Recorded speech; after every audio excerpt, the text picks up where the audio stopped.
Teams to the benches, please. Both teams to the benches.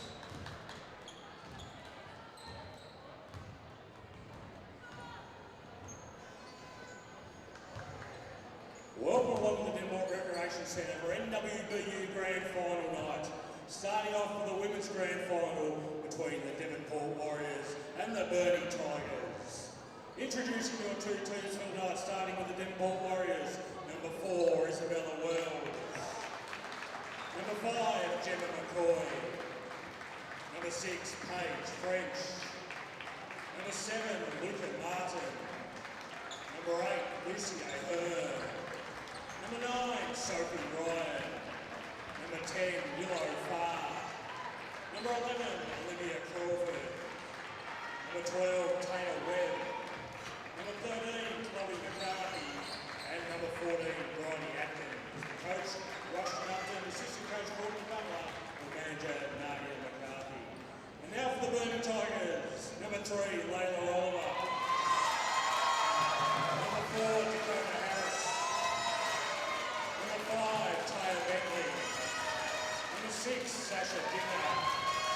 Number 7, Mason Crawford. Number 8, Holly Stevens. Number 9, Billy Baker. Number 10, Ella Cobby. Number 11, Megan Mullins. And number 14, Jace Brian Payne. Coach Jason Baker, assistant Pete Johnson, manager Malik French. Our referees for the night, Mr. Martin Parker, Chris Etchell, and Peter Hodges. I'd like to now call forward Hannah Jarvis and Zama O'Connell for acknowledgement of country.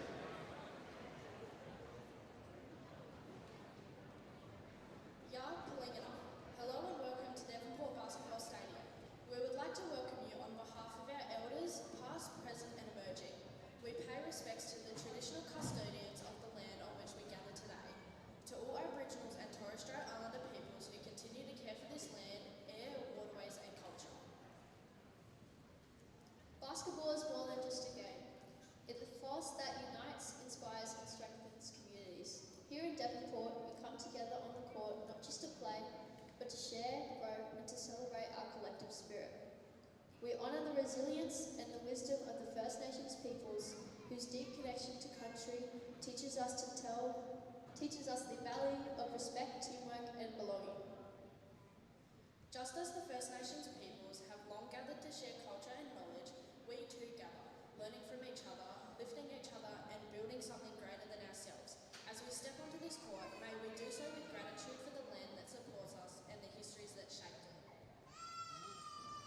May this game reflect unity, resilience and respect that define this country. Welcome and may our time be one of connection and celebration. Thank you.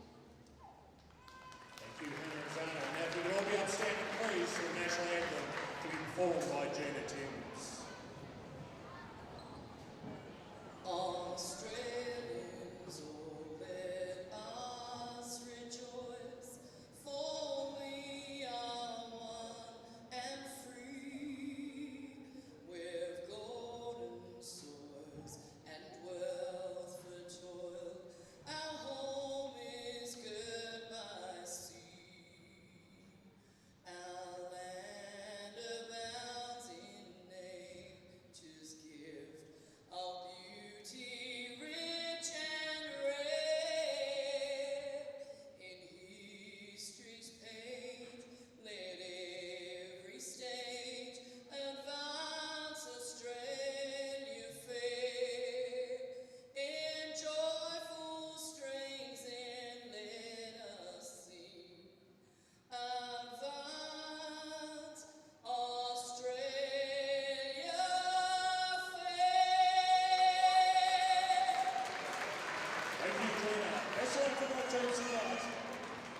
The two top teams after across the season, Devonport and Burnie. Tip off in just under 4 minutes.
Welcome to the Devonport Recreation Centre for tonight's NWBU Grand Finals. Starting off with the women's decider between the Burnie Tigers and the Devonport Warriors. Set to be a great night of action here at the Devonport Recreation Centre. The crowd building nicely. We're nearly at a full house already for what is one of the showpiece events in Tasmanian basketball. My name's Brad Cole. Great to have you on the live stream tonight for the first time, and also alongside me tonight, my old sparring partner, Matthew Moo Sturska. Moo, always a special night, NWBU Grand Final night. Good evening all. Yes, Coley, always is. Big crowd in tonight. Two top teams all year. I'm not sure whether I'm on, Coley. Yep. You're on, Moo. I just can't. Can you hear me? Yeah, I can hear you. Yeah, right. We're all good, mate. So we should have an exciting battle tonight, Coley. These two teams have been on top of the ladder between 1-2 pretty much all season. So we should have a real battle on our hands tonight. Yeah, no, really looking forward to it. Devonport were the first team to make the grand final this season. They defeated Burnie in last week's qualifying final. Must say a little bit of an upset result, I thought. Defeated Burnie 63-50. Good defensive display by the Warriors. They managed to hold Mariah Payne to 0 points on the night, which Mariah Payne's one of the great shooters in our league, and to hold her to 0 points, I'm sure Coach Rushton Upton would have happily taken that at the start of the night. He probably would have been happy just to hold it to 5 or 10 points. So a great effort. But I expect, watching Burnie on Tuesday night against Penguin in the prelim final, they certainly improved, certainly looked a better team, and they have they basically have 4 different avenues to the basket, and all are capable of putting up big points on the night. Yeah, they started off really well on Tuesday night, Coley, against Penguin outfit, but Penguin fought back to get it on even par, and Jason Baker had to get his girls to put a bit extra work in, but big impact last Tuesday night too was Mariah Payne. She shot the ball very well from the 3. I think she had 3 consecutive threes just before half-time to get them on a little bit of a run. But like you said, Burnie's got so many offensive weapons tonight in their big 4, and defensively it's a really strong team as well. So just about ready for a start here in this game. Our referees, Martin Parker, Peter Johnson and Chris Etchell, 3 very experienced operators. So starting 5 for Devonport, we've got Paige French, Sophie Ryan, Olivia Crawford, Taya Webb and Lucia Hearn, who came off the bench in last Wednesday night's prelim final. A bit of a move maybe Burnie weren't expecting, but they put her in the starting lineup tonight. And for the Tigers, a familiar, their 4 leading scorers, Macy Crawford, number 7, Millie Baker, number 9, Megan Mullings, number 11, and number 14, Mariah Payne. And they will be joined in the starting lineup by, looks like Sasha Dicker, number 6. So it'll be Webb versus Mullings for the tip-off. Two girls that know each other quite well through the Lonnie Tornadoes. And set to go with Martin Parker to get us underway. And Mullings wins the tip, and Burnie will be our first position here in this 2025 NWBU Women's Grand Final. I must say that the first half of this game, as Macy Crawford hits an early 3-pointer. I was going to say the first half of the game last Wednesday night was an absolute slugfest. Both teams really struggled to score, but early signs maybe might be for a bit of a shootout. Yeah, good open 3-ball pocket. Oh, nice back cut there by Sophie Ryan. And late up and under for 2. Devonport probably don't want to shoot out though, do they? That's not really their style. No, look, Burnie played pretty freelance, so I think they'll look at getting a few sets early on. But they're a team that just likes to run and get up and down, and a lot of one-on-one play too from the Burnie girls. But execution-wise, they're looking to get through their sets at the moment. Here's another triple up the top from Crawford, rimmed out on that one. Well, the pass there from French, picked off there by Mullings. So first turnover of the game there by Devonport. And Dicker puts it in for 2. And that's a key tonight for Burnie. If they can get some point production from their 5th player on the floor and their bench, and they don't necessarily have to rely on their big 4 all the time. No, Coley, they don't go deep in the rotation. Jason Baker doesn't go too deep into his bench. He only pretty much uses 1 or 2 from there and just rotates those ones. Ryan off the glass, a bit heavy. Devonport need to contain defensively and get Burnie out of the paint, Coley, so they like to penetrate and then kick, and that's when they get those open 3-ball looks. So Baker now, who's had an impressive final series so far. Guarded by Ahern. All turnover there by Baker. The pass went astray. Here comes Paige French for the Warriors, the Warriors captain. Crawford, who had a very good qualifying final. I'm sure Burnie coach Jason Baker put a bit more work into her tonight. Lucy Ahern drives the basket. Can't get the ball, but rebounded by Crawford. Oh, great work there by Dicker. Just snuck in from behind and stole the ball away. Mullings out to paint, thought about the early 3, now drives in. Strong to the basket, drew the foul there on Crawford. And Payne will go over the line for 2. Good to see that Payne didn't just settle for the 3-ball then. Coley just got the defense to work out and close out, and a nice little blow-by to the basket and for the charity stripe there.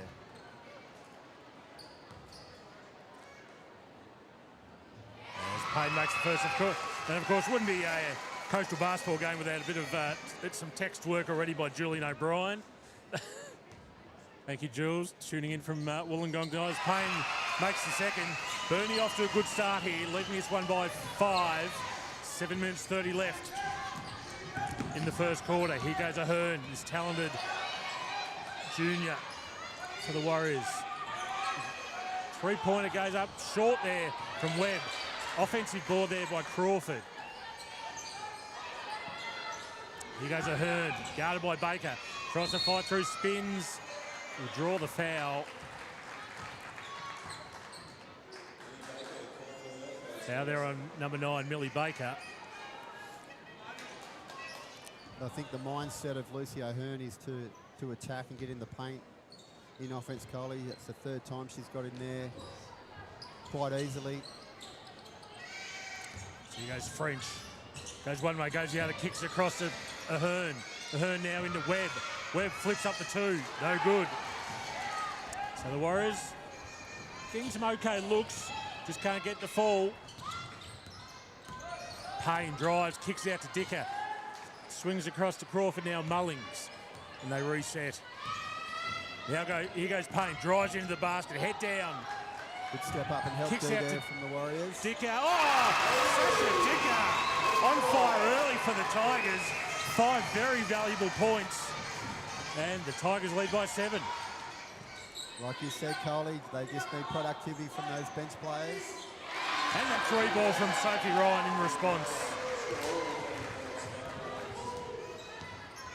Ryan had 13 points last Wednesday night in the qualifying final.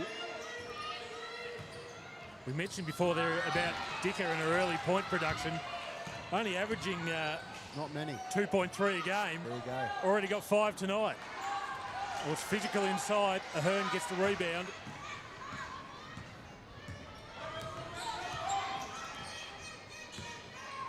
So the Warriors trail by 4. Ryan not afraid to shoot. Short though on that one, well short. Just scraped the front of the rim.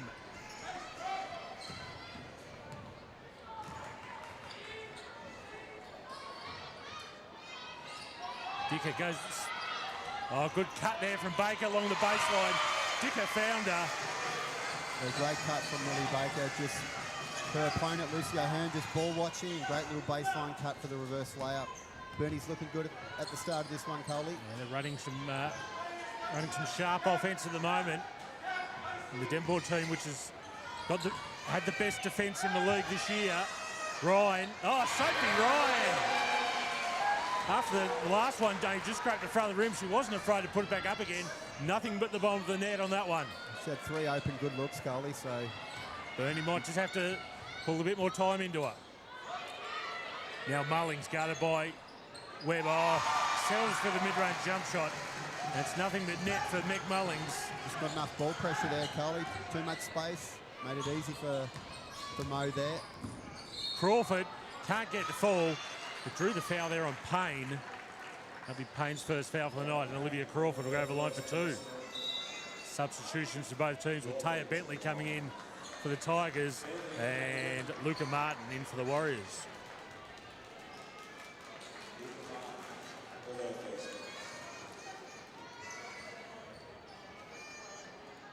So interesting sub there from Burnie coach Jason Baker. I don't think Payne only just come off a little bit in the second half the other night. She played big minutes, so maybe a little bit of fatigue there settling in for her, and he's getting her just some quick rotations early on in this ball game. Crawford misses the second. So the margin is at 4 points in favour of the Tigers.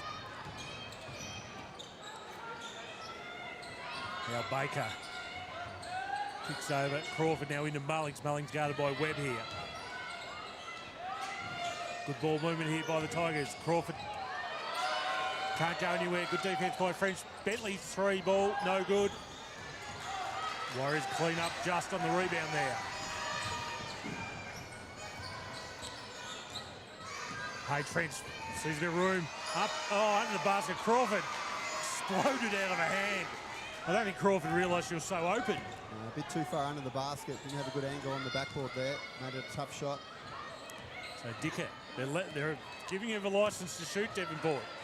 She didn't take up the offer that time. Mullings. She's open again. Here Corner she goes. 3.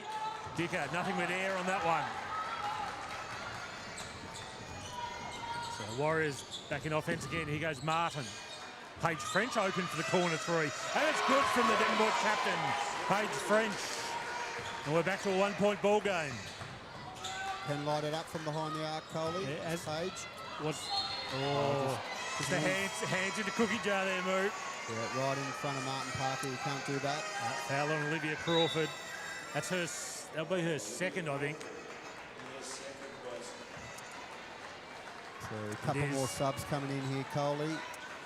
Payne's quick rest back on. And Devonport's made a change with McCoy.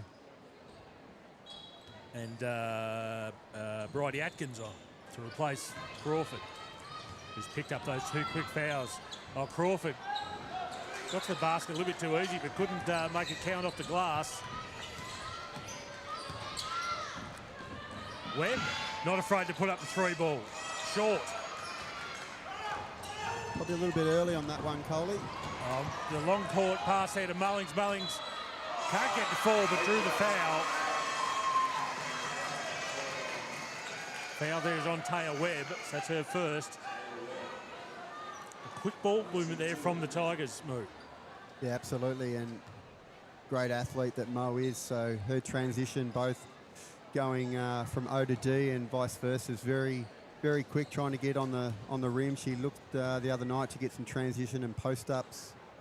They send that long ball from the backcourt into her. She just got to finish underneath as she misses the first free throw. Very athletic though, Coley. And makes the second.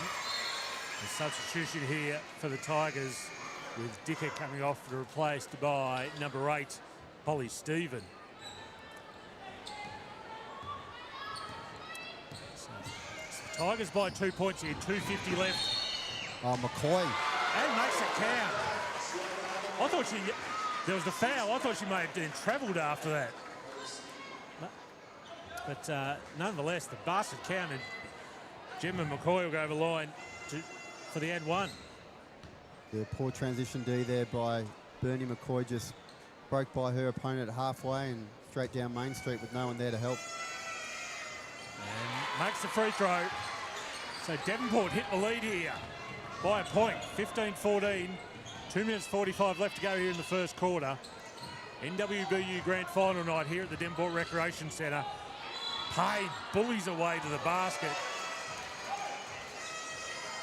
And the foul there, I can't quite see who it was on. Might have been number 9, Sophie Ryan, I think. It is. But once Payne gets that momentum going, she's hard to stop. Oh, when she gets downhill, Coley, and then trying to force her way through, she's got some strength behind her. We've just got to do a better job containing her and keeping her out of the paint. She knocks down the first one. We've got a tied ball game. Misses the second, so scores remain tied here in the first quarter of this grand final. It's 15 apiece. 2 minutes 30 left. Oh, Ryan open again. No, that's the one's going to be wide. Burnie off and running through Mullings. Oh, the pass to Payne. Payne just rescues it before it goes over for a backcourt violation. Oh, Payne was sizing up the three, goes inside now to Baker. Oh, Baker, beautiful move down Ryan. Puts in for two.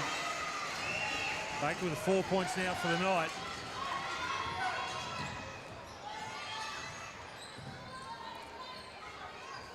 Burnie with the lead back again. Good save there by Atkins. Now Martin. Nice bounce pass into Atkins. Righty Atkins. Nice little pick and roll there. Yep. Good little pocket pass by Martin into Atkins, finish with the layup.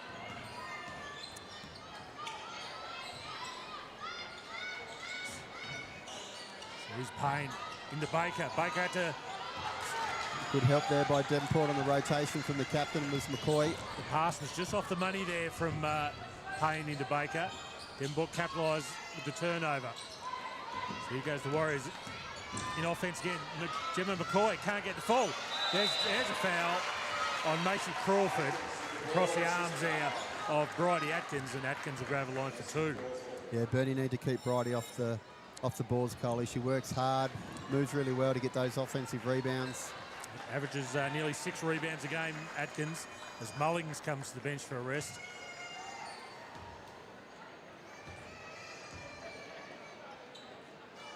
Oh.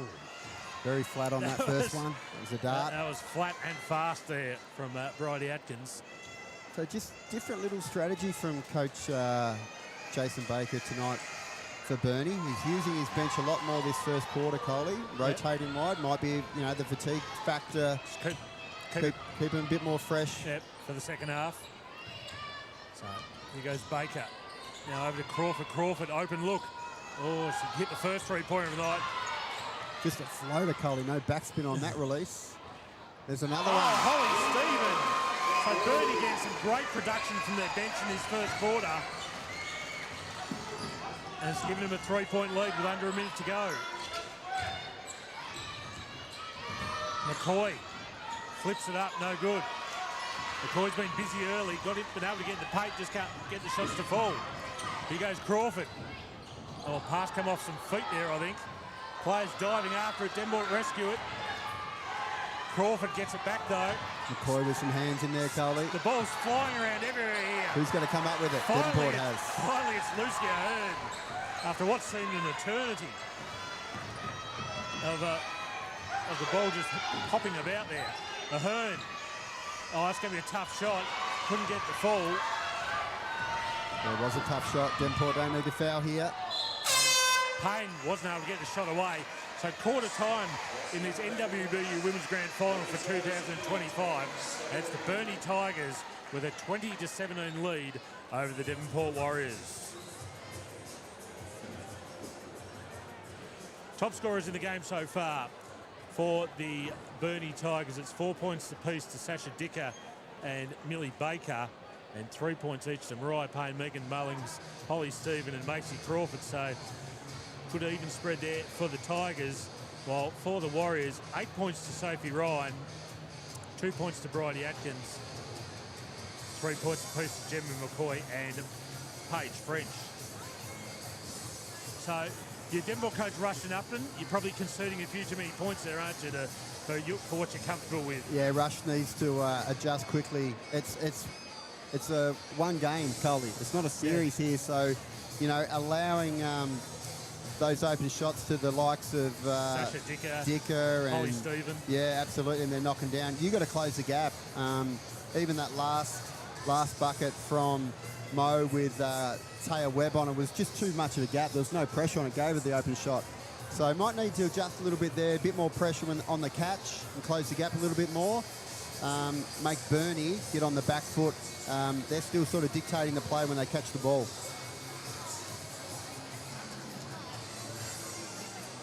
As I said before, Burnie have really been relying on their big four this season. Mariah Payne averaging 16.3 points a game. Mullings 24.4 points a game. Millie Baker nearly 19 points a game. Macy Crawford a tick over 17 a game. And then after that, nothing. The next best is Taya Bentley with 4 points a game. So they've already got 7 points out of Holly Stephen and Sasha Dicker. And that will please Jason Baker and Peter Johnson immensely. Yeah, well, that's the luxury Burnie have, don't they, with so many scoring options out of that big four. So, you know, if one of them off any given night, you know that someone can light it up. We know that Payne's had multiple 50-point games in this league before. Mo's average, you know, in the mid to high 20s. Crawford can light it up. And Millie Baker's just solid. So Devonport to get us underway here in the second quarter. They trail by 3.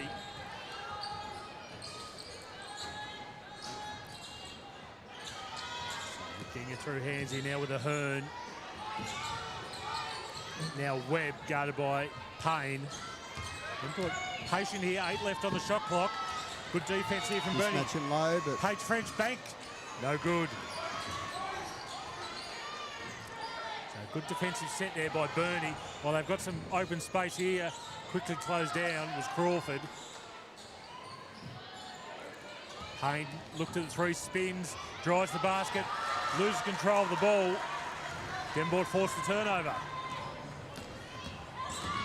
Lucia Hearn can't get the fall. We've heard a whistle. Yeah, whistle blown by referee Martin Parker. So the foul there is on Macy Crawford. Crawford can't believe it. That's her second.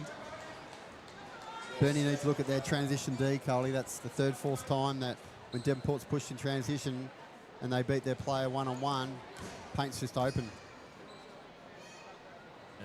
As Hearn can't get the first to fall, so Devonport with a few misfiring a little bit at the free throw line early on.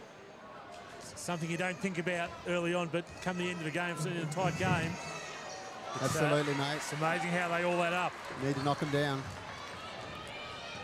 So Devonport this year averaged just a tick over 60% from the free throw line. Great steal by Paige French. Now Webb drives here. Got to score this. And does. Taya Webb over Taya Bentley there. Tied up at 20. It's Webb's first points for the night. Oh, Devonport left Dicker open. Oh, in and out. Sorry, that was Holly Stephen who put that 3-point attempt up. So Devonport willing to leave that 5th Burnie player open.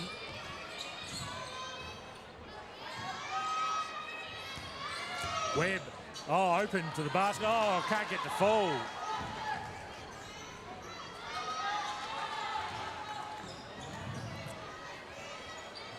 Really pressing up a bit here, Devonport, on defence, aren't they? They're starting to get looking for a few more hits and traps near that sideline, Coley. 5 left on the shot clock here for the Tigers. Crawford, straight ahead 3. No good. Got to push in transition. Burnie don't get back. As McCoy, can't go in. Martin can't get the fall. Webb gets the offensive board. McCoy makes the mid-range jump shot on the baseline for 2. Well, timeout called by Burnie coach Jason Baker. 7:42 left here in the second quarter. And it's the Devonport Warriors have hit the lead again, leading 22-20. But I imagine both teams just be emphasising some transition defence things, because there's been several occasions where both teams have missed assignments, Smooth. Yeah, absolutely, mate. You've got a sprint foul line to foul line either way. So Burnie's just not doing a good enough job in that D-trans. And Devonport missed a couple of easy ones there. But again, then, you know, your third chance, come out with an offensive rebound and then hit a jumper. He wouldn't be happy with giving up the fast break to start off with, but 2 offensive rebounds, just can't have that.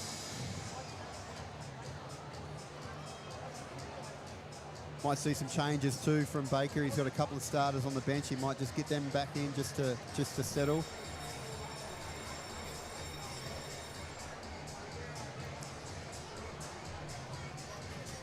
So it's, I say we're nearing capacity here at the Devonport Recreation Centre. Just a few seats left up in the top corners. But other than that, our court announcer tonight, Scotty McGaffin, might be telling people to squeeze in a little bit more. Keep nice and warm. Yeah, absolutely. Looks like some people could snug up a little bit more, Coley. There's a few little gaps there. I see a little couple of spots here just above Mark Radford, the Jack Jones assistant coach here tonight. Been here all final series. Great to see Rat in the crowd tonight, supporting local basketball. Oh, great on-ball pressure there by Paige French in the backcourt on Macy Crawford.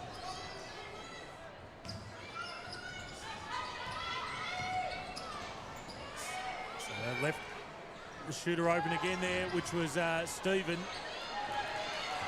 Good hustle there from Crawford. And Devonport away.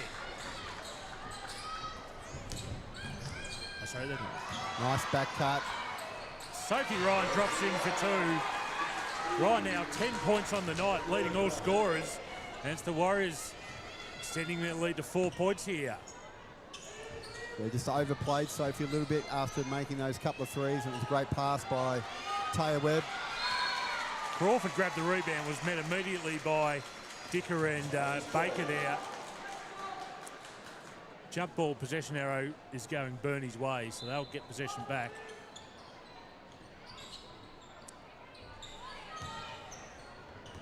Here goes Crawford. Open shot off the glass, no good. Oh, Mullings soared high for the rebound over Webb there. They get the ball back, Burnie. Now Payne drives, stops, corner three, Mullings. It's good by Megan Mullings. I was about to say, Carly, I think she's the key that needs to start to be a little bit more aggressive offensively. You won't see her shoot a lot of threes, especially deep in the corner, but she come up with that offensive rebound, kick out, and just relocated and got open on the corner three. Yeah, she's shown in the first 2 finals she prefers the mid-range game. Sophie Ryan, That's a great off the take. glass, makes it fall. 12 points now for Ryan, averaging only a tick over 9 points a game this year. Already has 12 with 6 minutes to go in the first half. No, she's really elevated a game this year, Coley, Sophie Ryan. Payne can't get that one to fall. Good to see her really aggressive here offensively for the Warriors. Daughter of Steve Ryan? No. No relation. No relation. Sophie Ryan again. Short on that one.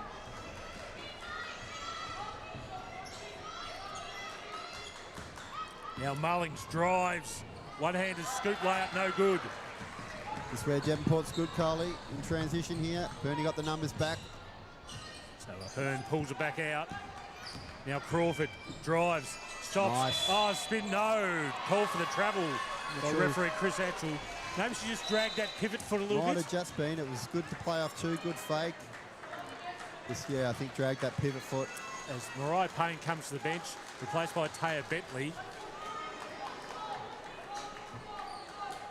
Just like to see a little bit more for Devonport, Coley. On that last transition, Taya Webb just cutting in to the post and relocating out. She needs to stop and have a look and seal and post up inside with her height advantage out there. So Mullings kicks it out there to Bentley. Bentley no good with the three-point attempt. Crawford tidies up on the boards. So Devonport, 3-point lead here. Just over halfway gone in the second quarter. Ahern drives. Oh, good pass there to Crawford. Couldn't quite handle it. The pass was on there from Ahern, but I'm not sure whether it was a pass or deflected shot. The shot got blocked. We'll give her the benefit of the doubt. We'll say a pass. Oh, nice fake by Millie Baker there. Gets roll. it to fall. A couple of bounces off the iron there. Must be a bit warmer here tonight, Boo, because those rings were tight on Tuesday night here. It's definitely warmer in here tonight, Coley, whether that's the crowd or... Well, yeah, probably. A little bit of sleet rain happening outside at the moment. Yeah, it's meant to get certainly... That's too high. Inside is the place to be tonight. The weather is meant to get pretty feral overnight here in Devonport. But somehow, despite the age of this stadium, the roof never leaks. I know it's an amazing piece of engineering, this stadium.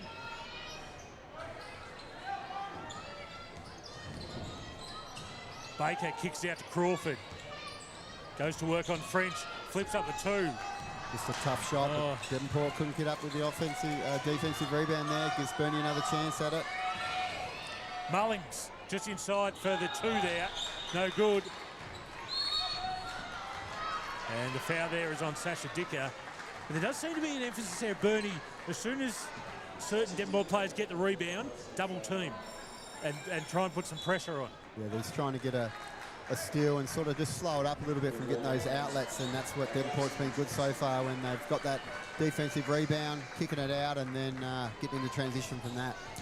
So following this game tonight, it's the men's decider between Burnie and Latrobe. So Burnie looking to go the double tonight. Oh, geez, Devonport's. Oh, come off for Hearn's hand. So great defence there by the Tigers. Forced the Warriors back to half court and then forced the turnover. And we've got a substitution from the Tigers. Yes, Mariah Payne coming back on to replace Sasha Dicker.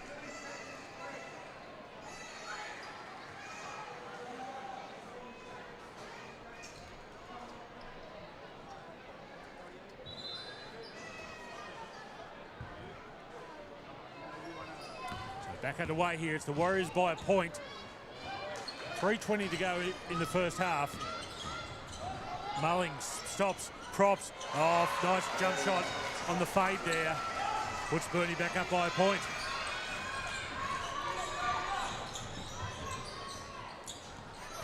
French. Ryan, not afraid. A little bit wide on that one though. He missed last couple of attempts, Coley.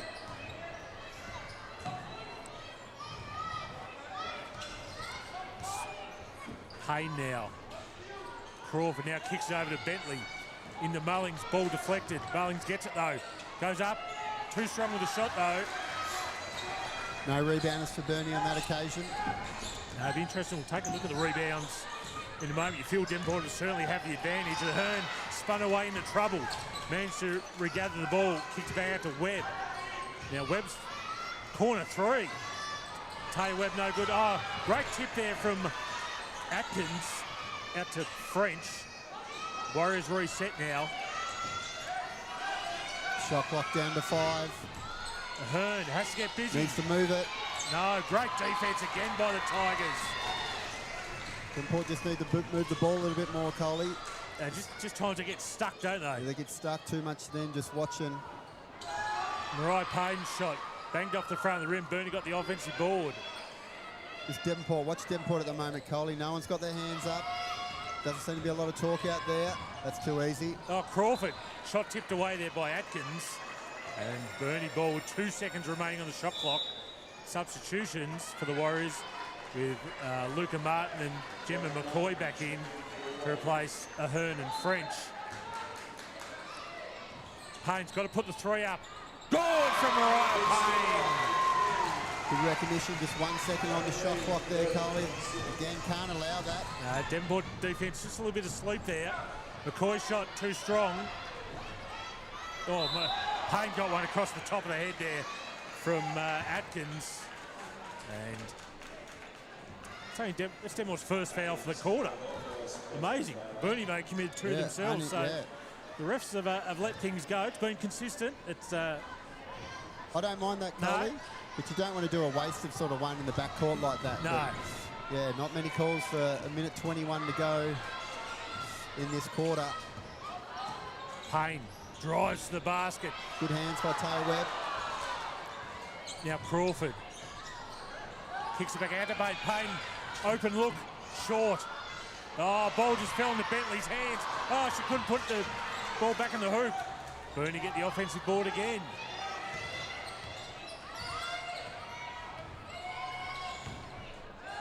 Bentley, open 3. I think Devonport will be happy to let her shoot. Yeah, not her shot. So Devonport dodged a couple of bullets there. Still trail by 4. Burnie on a nice little run here to end the term. 48 seconds left in the half.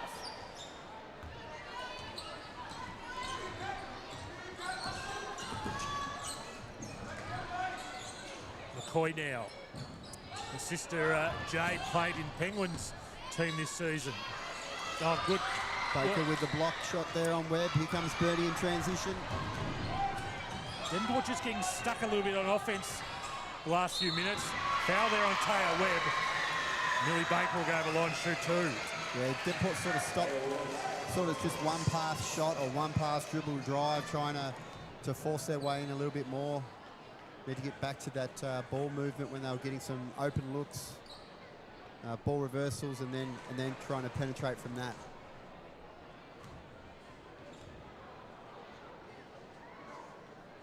Millie Baker puts in the first.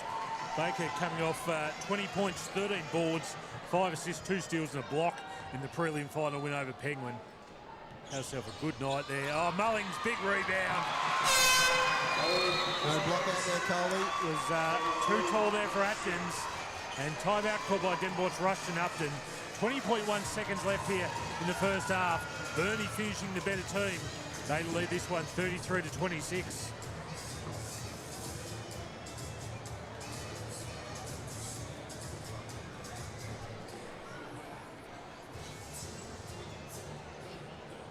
So just having a look around the crowd, Coley, starting to see some young superstars back in the building, and also some old legends. Some old legends. I saw Wynyard, Latrobe, Latrobe long-term legend there. Their last premiership 1995 was involved with that in Willie Joseph. Yep. Big wheels in the house. Great to see big Willie. Nash Walker just went past. He Yep. must be home from Canberra, from the Centre of Excellence. He'll be getting ready for the under-19 representative duties for Australia. Let's just touch on that. To have two blokes who were born and raised in Smithton, in Jacob Furphy and Nash Walker, making an Australian under-19 team, that is unbelievable. Yeah, it's really good. That's unbelievable. It's really good. A town of 4,000 people. Yeah, look, the coast the last few years, Coley, we know, have certainly generated some good young talent that's gone on to represent Australia. We've got one out here tonight with Lucy O'Hearn as well. Burnie here with a full court press, Coley. Oh, Devonport struggling here. Not going to get over. Oh, they just get their ball over. So Burnie have really ratcheted up the defence here. 6 seconds left. Devonport have got to get busy. They really got to get a shot up. Yep. Oh, great defence by Mullings. And that's half-time in this NWBU Women's Grand Final. Burnie really up and about there. They finish off the half, the better team, and they lead this one 33-26 at the main break. Top scorers in the game for the Tigers. Megan Mullings got busy that quarter. She's up to 10 points now for the game. Millie Baker was 7. Mariah Payne was 6. While for the Warriors, Sophie Ryan with 12. And after that, Gemma McCoy with 5. Paige French with 3. And there's not much else from the rest. So great finish to the half there by Burnie. They lead this one 33-26. We'll take a break for a few minutes and come back with a preview of the second half. Back soon.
Welcome back here to the Devonport Recreation Centre for the second half of this NWBU Women's Grand Final between the Devonport Warriors and the Burnie Tigers. It's the Tigers with the advantage at the half, leading 33-26. Really finished off the second quarter very well, as that Herb's pizza just repeating on me, Moo. Ate it too quickly. Beautiful pizza. Just trying to sneak in that one extra slice before the break. Finished, and I'm paying for it right now. But let's have a look at some stats here. Devonport shooting the ball at 31.25%. Burnie at 33% overall. So it's close in that respect. But if we go across here, turnovers, I must say these stats are a little bit hard to get our head around. Burnie only committed to 4 turnovers. And I reckon Devonport's probably, Devonport's only down for the 6. Yeah. Feels a bit more than that. Burnie really ratcheted up the, I think they just forced Devonport in some bad shots there in the last couple of minutes of that first half. Yeah, Devonport need to show a little bit more discipline and patience in their offense. So it's like if they don't get that quick transition basket where they can get either on the rim or a kick out and a wide open shot, they've just seemed to struggle a little bit. So they need to get back to, you know, what they can do to execute a little bit better. And we know too, this is a game of runs, Coley, too, but anything you do during the year, you know, a grand final game is different. You've got to execute, you've got to make sure you look after the basketball, and you've got to be desperate for it. So we'll see who starts this third quarter more desperate to get on top and dictate the play, and certainly that's leading against a lead with Burnie at the moment with the way they finished that first half. So underway here at the Devonport Recreation Centre. She's pretty much house full at the moment.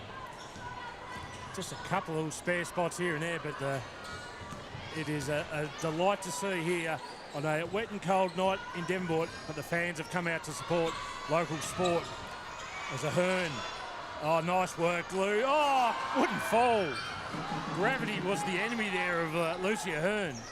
They just had to change the shot too. Great rotation again by Burnie on a step up. This made Lucy just work a little bit harder with that shot attempt. Couldn't get it to roll in. So I don't think there's enough pressure here defensively by Devonport Coley. Everyone for Burnie is catching the ball. Open 3 at the top again. Goes down from Megan Mullings. No, that one was, sorry. That was Dicker. That was Dicker. Slight difference. So up to 7 points now is Dicker. And these are good production numbers for Jason Baker and the Burnie bench. Equal second leading scorer in the game, Coley. Oh, the pass goes astray there from Crawford. So Devonport really, it still looks a bit of a struggle to find. Yeah, look, if they don't tighten it up, Coley, this could really open up for Burnie. Yeah, so the alarm bells are ringing for Coach Rushton Upton here. What can his team find? Sophie Ryan, oh, too strong. And the Burnie men's team cheering their team on from just outside the change rooms down at the northern end of the building.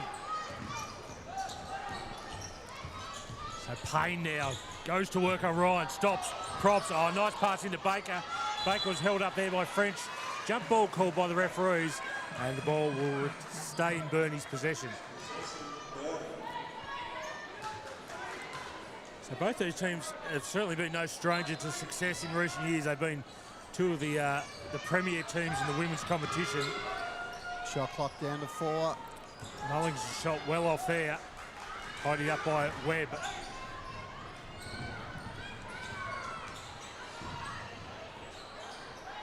Crawford on Crawford here. No, kicks it out. Yeah, something we haven't really touched on. There's the two sisters playing against each other tonight. Yeah, played together for so long at Devonport Coley. Yep. And at Ulverston to start their career. Along with the third sister, Zoe. Yep. Oh, Mullings just cuts into Millie Baker's space. Mullings short on the throw. Oh, Baker just outreached Olivia Crawford there. Dicker kicks it back out to Payne. Payne, relocated. 3-ball, good from Mariah Payne. Give that basket to Millie Baker there, Coley. just dominant on the boards, just like what her old man was like. Oh, the ball can't get in the hoop again there for the Warriors from Crawford. 13-point lead here for the Tigers. And they are looking the goods at the moment. Baker goes one way, goes the other. Can't get to fall. And Ryan tidies up the loose ball. So we were talking there before about how good these teams have been over the last 5 or so years. Devonport made the grand final last year, lost to Latrobe. Their last flag was in 2023. As Taya Webb scores some much-needed points for the Warriors from behind the arc. The Devonport always be in the final series, though, Coley. Always competitive. You know? And Burnie's last grand final and premiership was back in 2022 when they defeated Devonport 83-68. And from memory, that was a pretty high-scoring lineup as well. Dicker, no good, ran across the back of the rim. So here come the Warriors. Can they cut this margin down from 10? Ahern spins. Oh, great defense there by Mullings. Again, Coley, just another tough shot in your face, walled up. Ahern is getting no easy looks tonight. Come into the game averaging 18.5 a game. It's been tough sledding for her at the moment. Payne dumps it off to Baker. Baker can't get the fall. And there's a foul there on Millie Baker. Just a little bit too aggressive there on the defence as Luca Martin comes in to replace Lucy Ahern.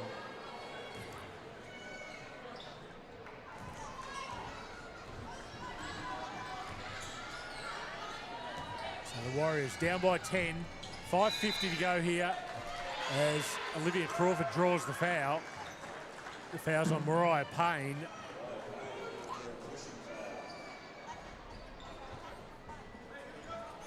That's 2 on Payne, so no one from both teams in any real foul trouble at the moment. Sophie Ryan inbounds for the Warriors. Webb, three-pointer. It's good. Taya Webb, consecutive triples for the Devonport centre. And that's dragged the Warriors back within 7. Webb now with 8 points on the night. Oh, Baker, it was behind you. And gets the friendly roll as well, Millie Baker. 11 points now for Baker. Oh, sorry, I make that 9. I got ahead of myself. But the Tigers back out to a 9-point gap. As well, Mullings was too quick for Webb. And the foul. So Webb just got out hustled. French was late on the scene, committed the foul. Mullings dropped in the lay-in for 2. We'll go over the line for the and 1 move. Yeah, absolutely. Just played that passing lane. A little bit tighter on Taya Webb, that defensive set after hitting the back-to-back threes. So just her athleticism got in front there. Great finish. As Taya Bentley comes back on to replace Sasha Dicker. Must say, the old score bench at Devonport, it's probably seen better days. The bell... the bell is on I think the bell's been replaced that many times. It's on its last legs, that bell, I think. As Mullings gets the and 1 to fall. So the Tigers all of a sudden back out to a 12-point ball game. Halfway through this third quarter. Mullings now with 13 points on the night. Crawford for the 3. No good.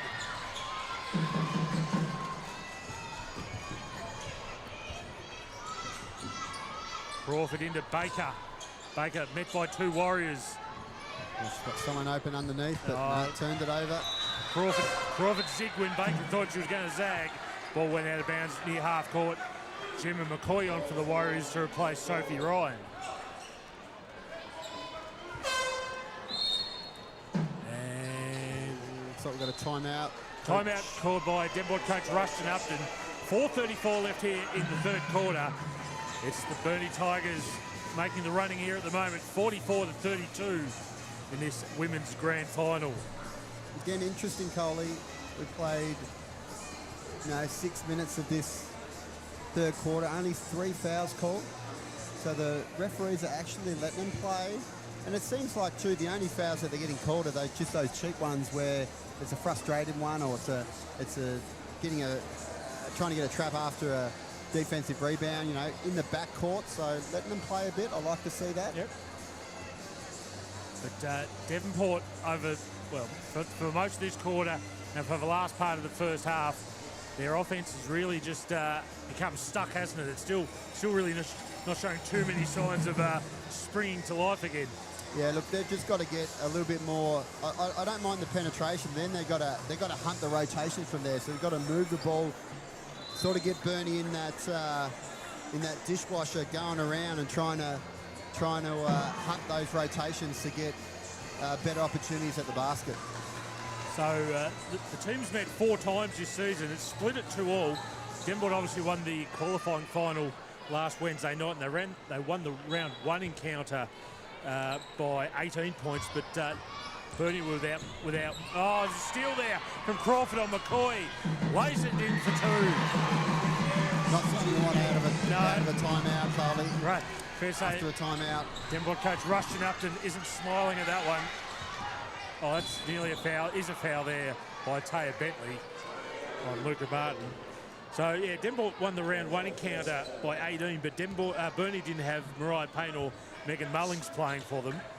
Then the round 8 and the round 15 counters were certainly comfortable wins to Burnie. So this one's shaping at the moment to be going the same way, unless the Warriors can find something. Oh, nice pass from French into a cutting Crawford along the baseline. Devonport cut the margin back to 12. Crawford with 3 points on the night. Her first field goal. Baker. And gets another one to fall. Just easy, Coley. Just got to a spot. Burnie just seemed to be a lot more patient in their offense.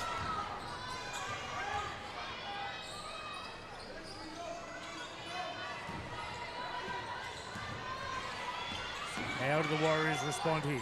Paige French into Crawford. Crawford goes to work, flips up the 2, gets it to fall. Nice move there on the left by Olivia Crawford. She's up to 5 points now.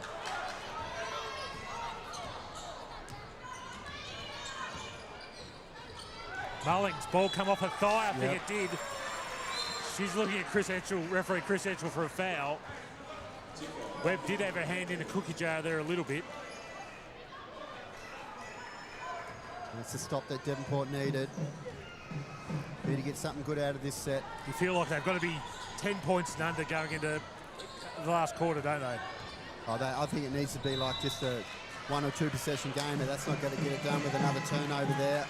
So waste of possession there by Devonport. So just under 3 minutes to go here in this third quarter. It's the Tigers by 12. Certainly looking the better team at the moment. Here goes Mullings. Kicks it back out. Dicker. No good. Can Devonport get the rebound? They can. No, they can't. Dicker gets the steal. Mullings. Shot fake. Drives off the glass too strong. Mullings with a look of amazement that she didn't get a call there. She should have kept playing, and now she's been teed up. And now referee Martin Parker has called a tech foul there on Megan Mullings. You can't play for the whistle, Coley. No. The ball actually was right in front of her, but she was too worried about the no call and looking at the ref. I think, as we said, the refs have pretty much been consistent all night. They've let a bit of contact go. Now this might play into Devonport's favour, Coley, with 2:30 to go in the third quarter now. Burnie has reached that fourth personal team foul, so critical.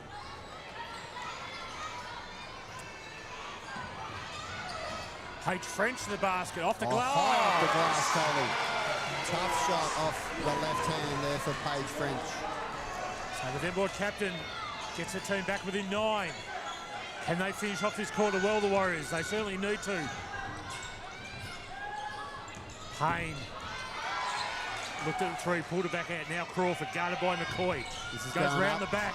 Steal there by Martin. Ball's loose, contested. Jump ball, shot clock violation. Devonport forced the turnover. Pretty easy scout for Devonport with Macy Crawford doing the same move, Coley. Time and time again. Need to get something else in your bag. So, minute 50 to go in this third quarter. It's the Tigers by 9. Devonport just on a little run here. Paige French. It's good! 3-pointer to Paige French. Captain leading the charge, Coley. That's what you like to see in finals. 8 points now for French. Margin back to 6. Crawford 3. Oh, nothing but air. So Devonport have ratcheted up the to get on top, defence. Coley. As you said at half-time, a game of runs.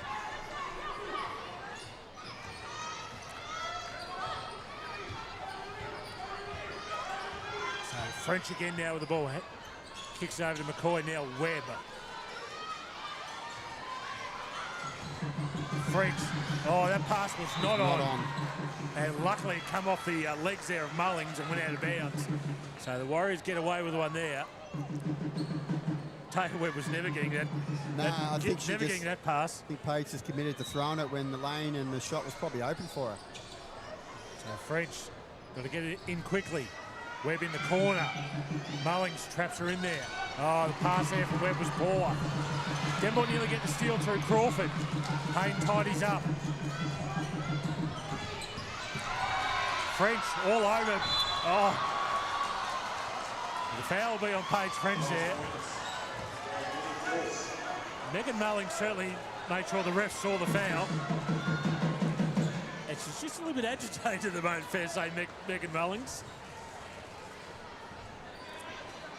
But Burnie will get the ball back here. Well, Burnie just need to settle here, Coley. Devonport starting to get on top.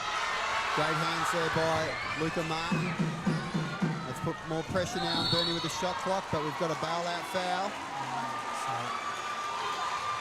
Devonport coach rushing up and not happy with the call. Now I don't want to see the whistle blown on everything here. So shot clock reset to 14 for Burnie. It was down to 7 before that foul at half court. Crawford, 3. No good, too strong. McCoy gets the rebound.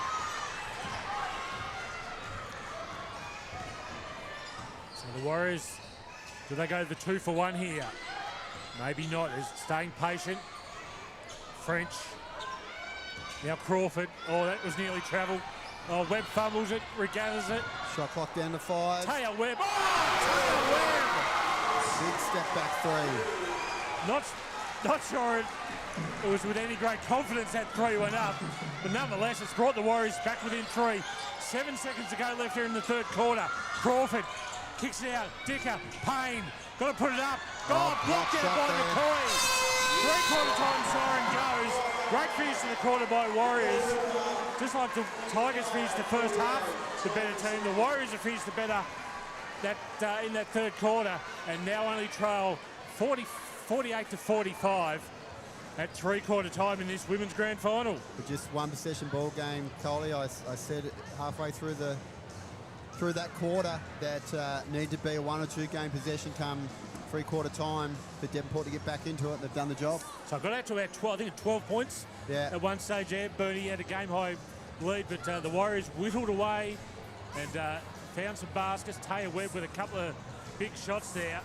And we've got ourselves a ball game heading into the final quarter. Top scorers in the game so far for the Tigers, Megan Mullings with 13, Millie Baker with 11, and Mariah Payne with 9. You need to use your pen a bit better there, Moo. For the Warriors, Taya Webb with 12, Sophie Ryan with 12. She didn't score that quarter, and Paige French with 8. So all set for a grandstand finish here to this 2025 Women's Grand Final. You feel like Lucia Hearn tonight, quiet game, has only scored 1 point.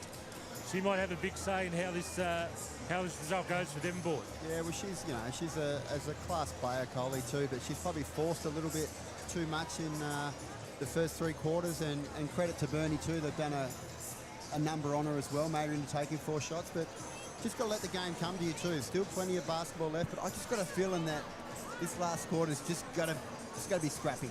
Yeah. It's just going to be a dogfight. It's not going to be pretty, and that's probably what you expect in these grand finals, Coley. Interested to see what changes Devonport make. They're going with the same. They haven't made any changes. They're going with the same 5 that finished that third quarter. Got good contribution from both McCoy and Martin, especially Martin defensively with just a physical play and getting deflections. McCoy got the block shot on Mariah Payne on that last attempt from her. So good energy impact. I think the key to Devonport too is just the decision making from the girls and what impact that Captain Paige French can have. She's a seasoned veteran, and she needs to make important plays in this last quarter. So set to go here. Final 10 minutes of the NWBU women's season. It's the Burnie Tigers, the minor premiers, who finished the season with a very impressive 19-2 record. Devonport finished 15-6, second place on the ladder. So we're underway here at the Devonport Recreation Centre. Good defence here from Burnie early on. Shot clock down to 5 for Devonport. Luca Martin, shot block. Great defence there from the Tigers to get us underway here in the final quarter. I think there's a couple of seconds left on the shot clock. Martin Parker's got to go, give me one, please. Give me one. So the ball went out of bounds off the block there from Burnie. So Devonport will get the ball back with 1 second left on the shot clock. So this is time for a catch and shoot. Catch and shoot. Let's delve deep into the playbook here and see what the Warriors have got. This is stuff you practice at training all the time. You've got a curl around there, Oh, just McCoy's pass behind. So turnover there by the Warriors. Just poor execution. Passes need to be a little bit more on point in front, not behind. Made it hard for Martin to catch that. Now can Devonport get a stop?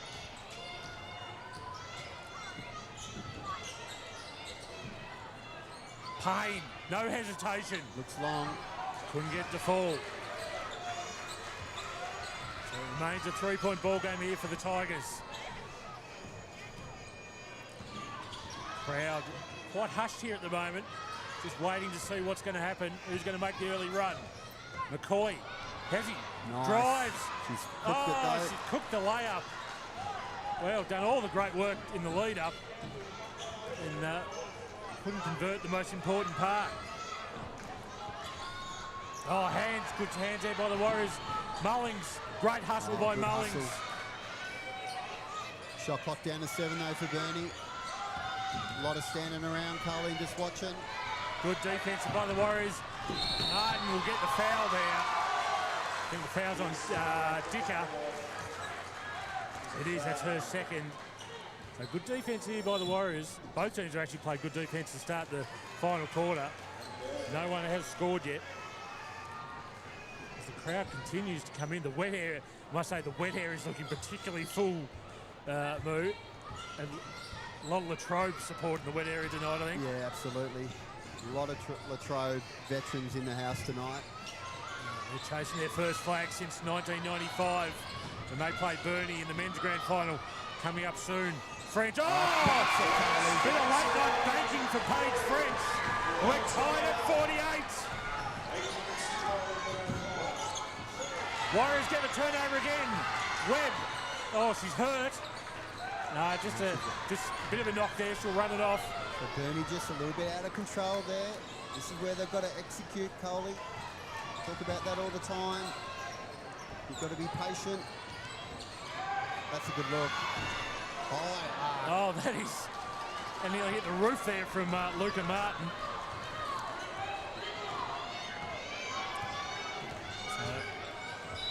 Oh, Gemma McCoy, just a bit of a body foul there. Probably got the ball with her hands. Got the ball, a lot of ball there. But there was a bit of a bump with the body.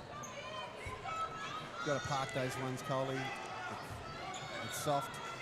It's finals. It's the fourth quarter. Special comments tonight from Matthew Moose-Erziger, a veteran of over 500 NWBU games. So Devonport forced the turnover. Chance to hit the lead here, the Warriors.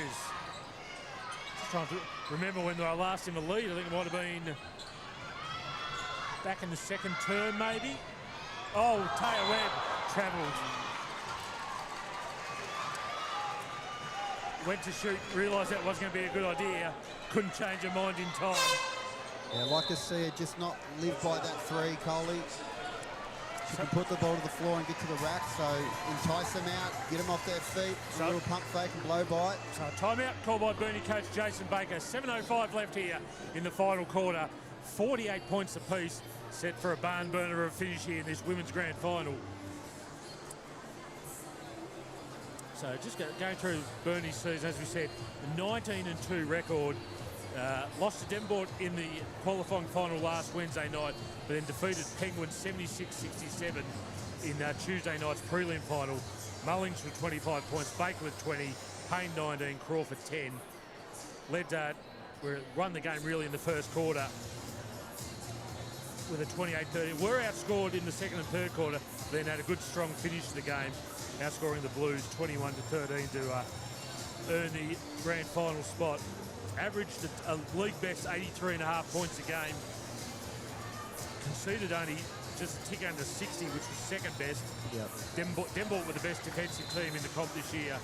They only conceded 54.3 points a game, but they only averaged a tick over 70 points a game, which was fourth best in the league. So Devonport have managed to turn this into a bit more of a defensive scrap this game after Burnie scored 20 points in the first quarter.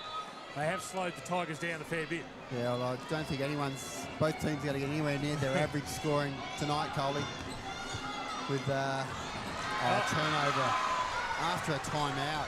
Too many turnovers. Both teams have had that happen quite a lot in this ball game.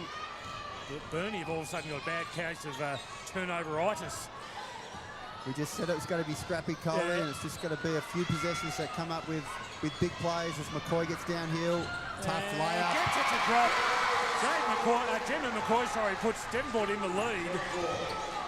For the first time this half, they lead by 2. What do Burnie have in response here? Payne, now into Mullings. Can the import be the difference? Great cut by Bentley. Kicks back out, Payne, deep three, no good. But Bentley with the offensive board. So Burnie reset. 6 minutes to go in this one. Payne bulldozes away into the paint, kicks it out, Bentley, nothing but air. Devonport will be happy with that defence. Devonport really starting to close the gap on those shots with their closeout, Coley. Oh, French. Oh, can't get the fall. Webb gets the rebound. No, she can't. French gets the scraps. So Devonport, I don't think they realise they've got to get it up. They don't. No, they didn't realise the shot clock didn't go back to 14. Got to be better with that. Violation. Burnie get the turnover. I guess it's hard for the bench in this atmosphere to let them know, Coley. You've got 5 players out there, you should know. Yeah. The referee normally says too when they hand you the ball. You've got, five left or anything like that. But this is grand final pressure. Big crowd, big occasion. Who's going to step up? It's the Warriors by 2 at the moment. Baker in the corner here. Oh, tipped there by Frankfurt. Burnie retained possession. Mullings gets a double team. That'll be a foul there. Oh, no. I think it was Olivia Crawford. That's her third. Players from both teams really sucking in the big ones at the moment.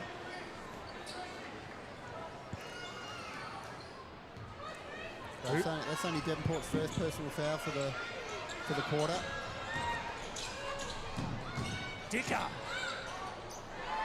She was great in the first quarter, but Devonport just stopped, Coley. Devonport stopped. Baker said, that offensive board, put it back in for 2, and we're tied up at 50.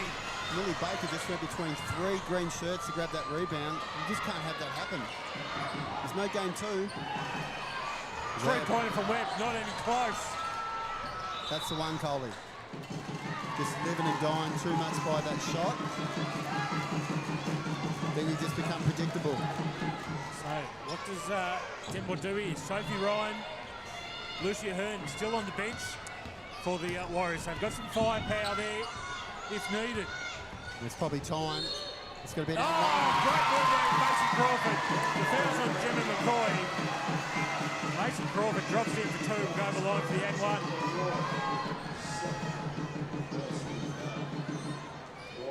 Crawford with she's been well held tonight. She's only had 5 points now for the night. She's got him up though, Coley. I don't worry about that. As Crawford converts the and 1. Yeah, probably need to change some personnel now for Devonport. So the score bench was a little slow there. She's now got 8 points now, Crawford.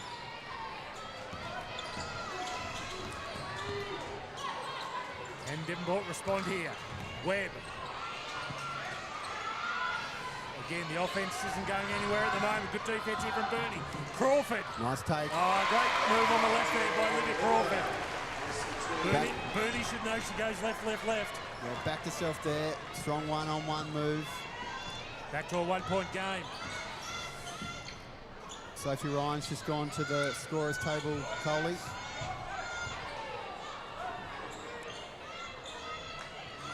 So Baker crossover. Oh, big block there by Webb. Webb reaches the ball from Baker's hand. Oh, and Taylor Webb wasn't happy with the foul there from Millie Baker. Refused to accept the hand to pull it back up. Great work by Taya Webb. Got the block shot, then come up aggressively to get that loose ball. That's what you got to do. So a little bit of spice here. They may be teammates at the Tornadoes, but there's no love lost here in the final quarter of a women's grand final. So 1-point ball game with 3:40 to go.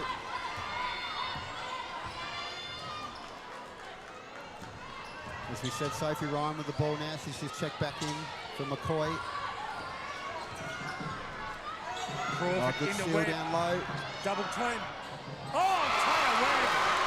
That one never looked likely to fall, but somehow it did. Lifted up off the glass and got the friendly bounce. Devonport back up by a point. Just over 3 minutes to go.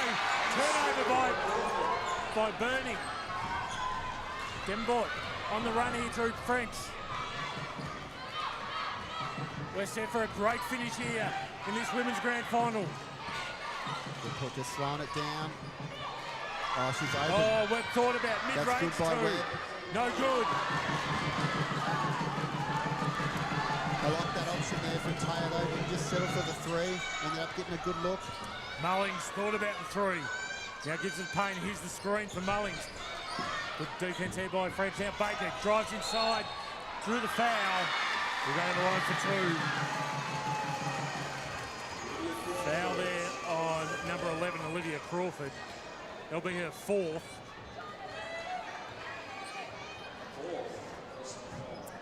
Yeah, she needs to play it out, Coley. Olivia. It's Baker. Cool as a cucumber from the free throw line. Drops in the first.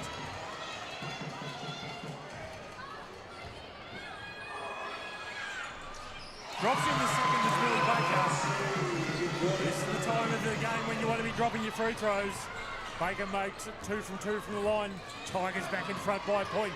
2.5 minutes to go here in the grand final. Webb now. Hands off to Martin. Nice pass. Crawford. Oh, Crawford blew the layup. It was wide open underneath. The sister goes inside to Mullings. Mullings kicks back in. Mariah Payne. Oh, Short short. on the 3 ball. 2 minutes to go. Been a bit short all night. No legs, Coley.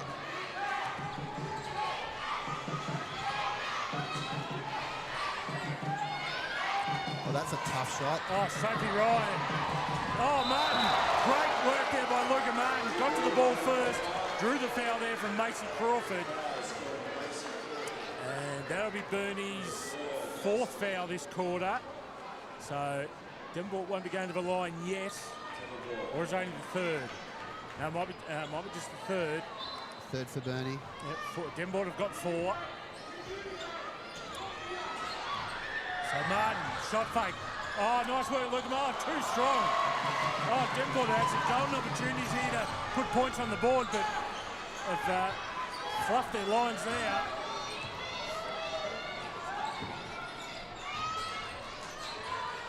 Oh, Devonport get the turnover, or do they? Ball's loose. Loose ball. Mullings into Baker. Baker. Got fouled. It's got to get rolled. No. Referee Chris Sanchez says no score. Caught it on the ground. Hold it on the ground. Foul there, Olivia Crawford. As Crawford's not done. Crawford jumps the bench with 5 fouls. That's 7 points for the night. Rushing up and looks to his bench. And Lucia Hearn gets the call. Tough break for Burnie there, Coley. I thought that one could have counted. Devonport get a lifeline. Millie Baker for the line for 2. I thought there was enough continuation there. I agree. Let's see if Millie Baker can knock down these 2 like her last 2. 54 points apiece here in this women's grand final. 1 minute 19 left on the clock. Millie Baker at the line to shoot 2. Baker tonight with 15 points. Yeah, she's just been a solid contribution again from her contributor. Contributor, is that the one you're looking for? That'll do. Millie Baker continues to be calm at the free throw line. Makes the first. Wonder how calm her father is there on the sidelines. Not Pacing nervous. up and down is Jason. As Baker makes his second.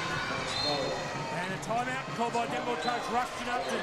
1 minute 19 to go here in this women's grand final. It's the Tigers who've eked out a 3-point lead, 57 to 54. A timeout actually pulled by Burnie. Oh, what? Oh, sorry, it Yeah, was too. so interesting timeout there by Jason Baker there. He does get a bit nervous, Jace.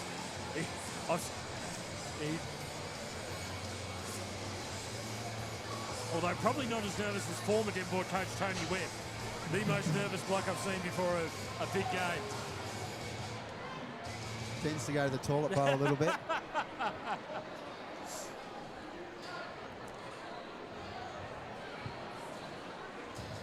So what would Devonport do here, Coley? Looking at an ATO in this timeout from Rushton Upton. At this stage, it's just getting the best shot, isn't it? Well, they've got to try to execute what they want, but again, you know, this is what these moments too with your plays and your sets, you've got to execute, but again, you're just trying to break down and read the D. So it's all about reads here, Coley, making the right plays. Devonport's got some good look with some weak side cuts into the basket to get open layups. Haven't converted. Will they go low into maybe Taya Webb to take that spot from what Olivia Crawford was doing? Here we go, Devonport get us back underway in this women's grand final. Just over a minute left. She's got to have some on-ball action here. Tigers by 3. Paige French, Devonport captain, looks for options. It's a tough shot. That's It's been blocked. Oh, she gets her on board though. Spins it off the glass, no good. Burnie get the rebound. Millie Baker gets it over into the front court. Devonport need more ball pressure here. They can't. They've got to get up in Burnie's faces here. Now Baker, guarded by Ahern.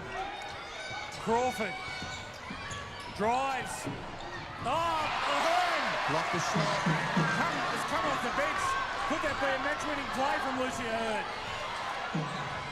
Devonport. Plenty of time left. French thought about the 3. Ryan now. Ahern kicks over. Paige French thought about it. They've got to get busy here. Shot clock down to 5. Sophie Ryan, nothing but out. Didn't look like it. Devonport have got a foul here. Surely. And they do through Luca Martin. 57 to 54. Good defense here from Burnie. Barely gave Devonport a really good look at the basket. Sophie Ryan couldn't find the rim. Burnie got the rebound. Macy Crawford to the line to shoot 2. Big free throws here from Macy. Oh, rattles in. She thought it was short when it left her hand. That could be the ball game for the Tigers. Devonport have got to score twice now.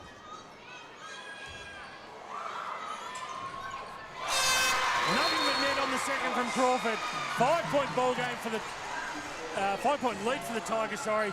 14.4 seconds left as your brother Simon Serzica just heads mid-court with the camera to maybe get a victory celebration or two.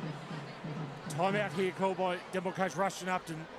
They need, well, Burnie, you just got to play it smart. You just don't foul on any shots here, do you? No, they've got a foul to give, Burnie, but you could probably allow that early on if they get a good look. But, yeah, they've got to take some gambles. Gambles here, Devonport. You don't want to be taking too long to get a shot off. It's a 2-possession ball game, and Burnie just need to be smart.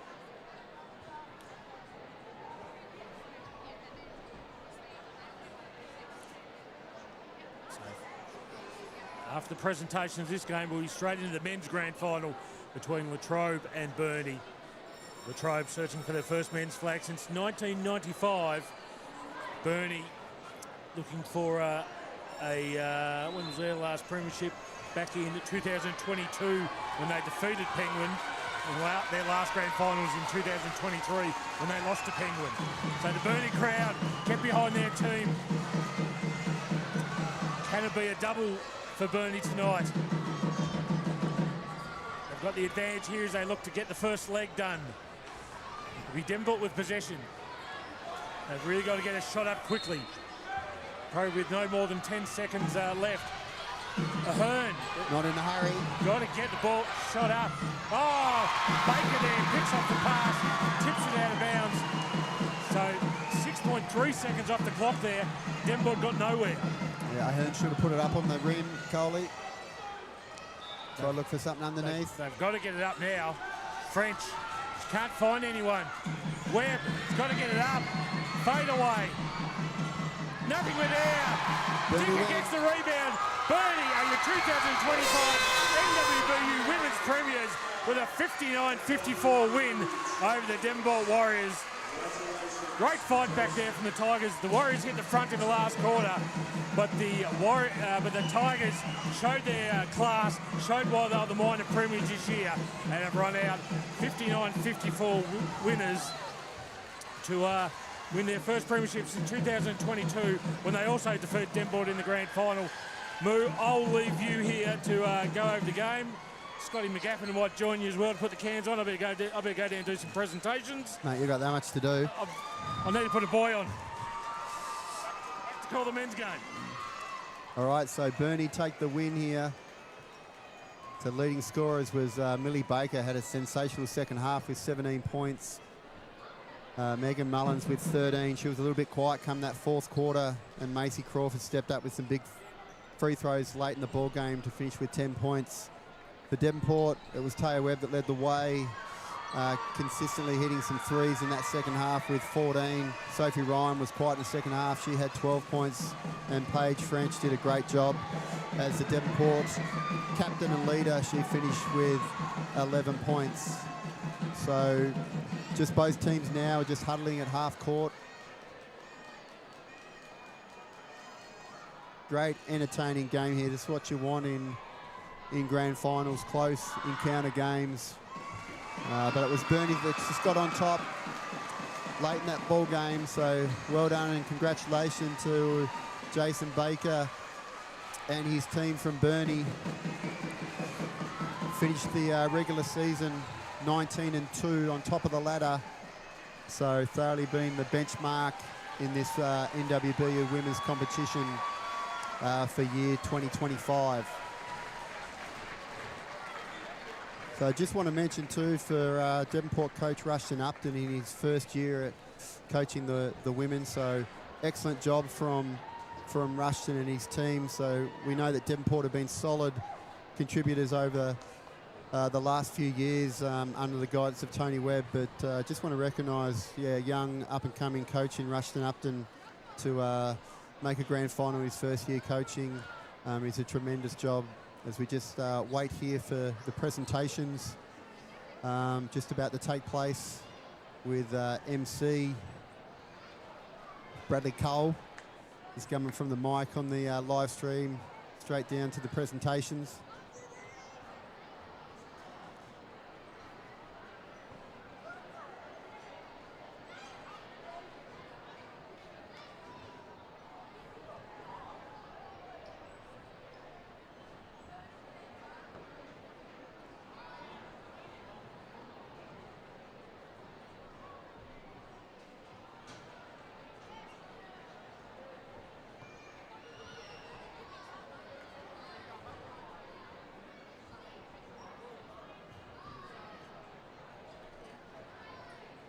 So we'll just take a little break here for the moment in the live stream while we just check into the encore presentations for the women's grand final.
Thank you, ladies and gentlemen. First up, let's put your hands together for a fantastic game of women's basketball. Two great teams, a great close last quarter, and Burnie running out deserved premiers.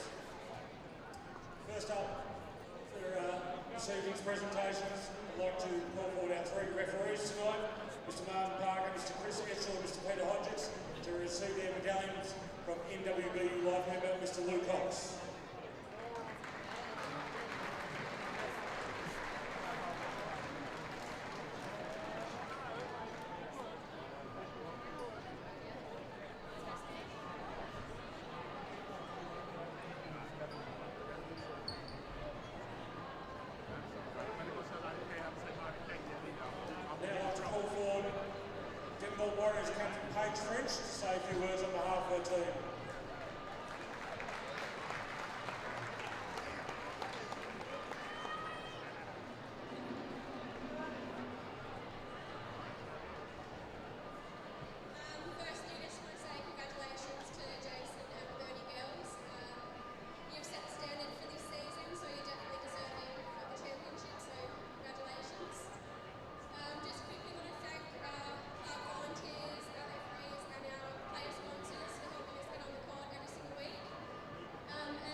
Burnie live member Camilla Stratton.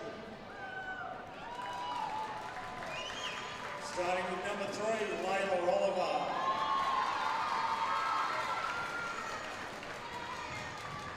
Number 4, Dakota Harris.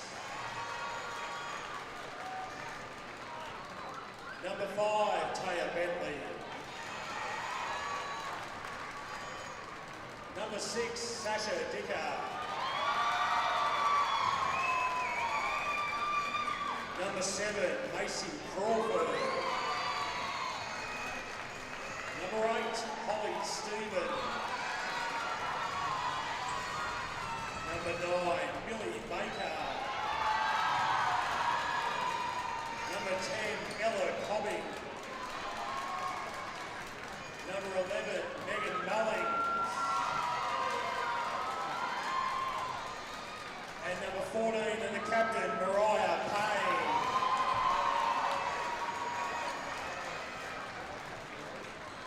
Manager, Monique French. Assistant coach, Peter Johnston. And the head coach, Jason Baker.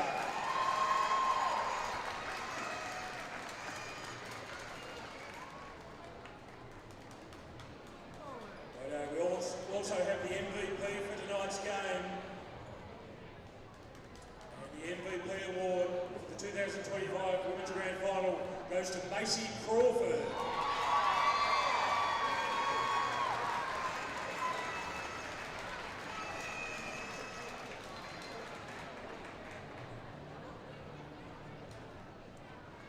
Mariah, would you like to say a few words on behalf of the team?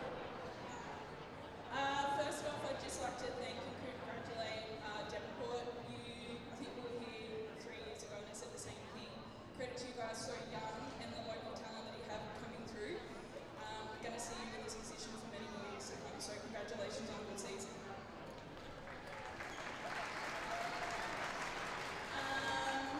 To our major sponsor, Burnie, just like to thank them for what they've done throughout the season. I think Annette's here somewhere, isn't she? Yeah, thank you guys.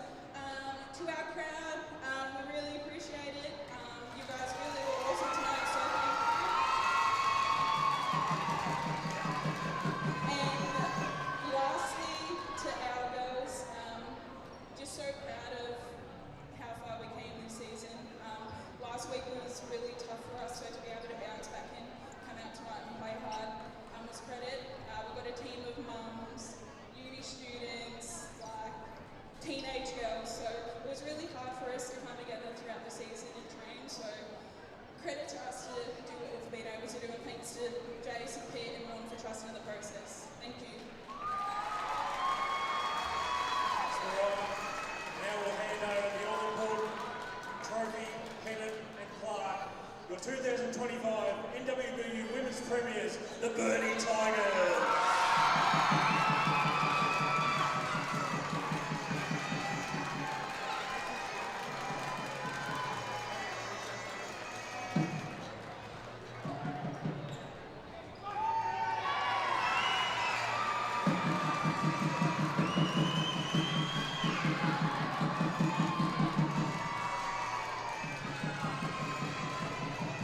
Up next is the men's decider between the Latrobe Demons and the Burnie Tigers.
Both teams to the benches, please. Both teams to the benches.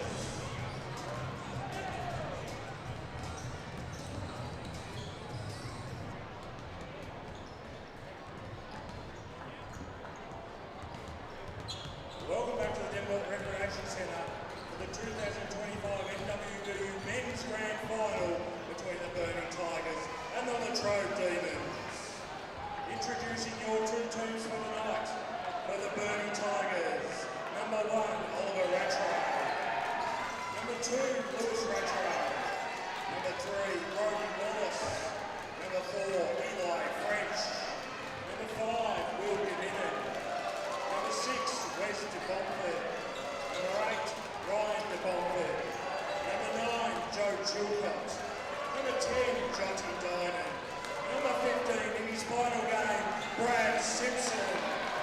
Number 23, Ed Farrell. And number 24, Emmy French. The coach is Stuart Rattray, assistant Eli French. The manager is Emma Rattray. Introducing in the blue corner, the Latrobe Demons. Number 0, Tate O'Neill. Number 1, Harry O'Neill. Number 3, Jackson Lowe. Number 4, Tyler Harris. Number 6, Jack Smith. Number 7, Callum Harris. Number 8, Seth Goss. Number 9, Will Jago. Number 10, the captain, Ben Woolley. Number 11, Jack Purser. Number 12, Bailey Sutcliffe. And number 23, Jake Vincent. The coach, Matthew Jago. The assistant, Jordan Muir. The manager is Caden Woodward. Everyone can be outstanding, please, for the national anthem to be sung by Gina Timms.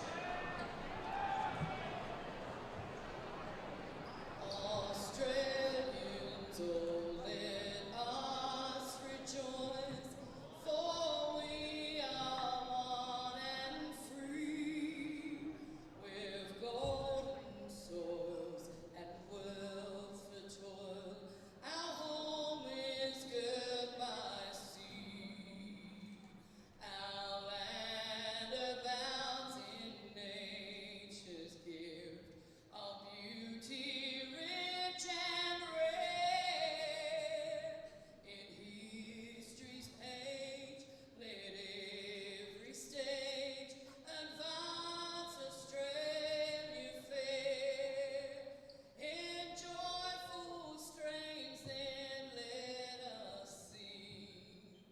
Advance Australia Thank you, Gina. Our referees for tonight's game, crew chief Mark Parker, Hamish Lynn, and Ben McInerney. Good luck to both teams tonight. The Tigers chasing their first premiership since 2022. The Demons hoping to break a 30-year drought after last saluting in 1995.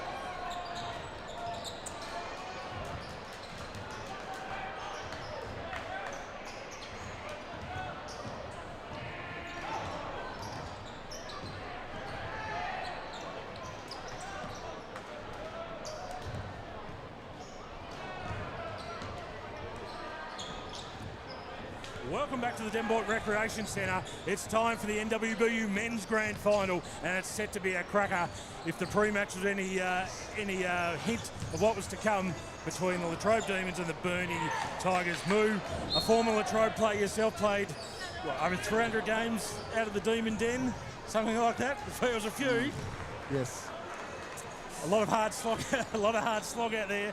But good to see the old team back in the grand final, and they finished. They had a really good roster season. Burnie have come from 4th to make the grand final, and probably have hit some really nice form in the finals. How do you see this game panning out? Look, it's going to be a tough contest, Coley.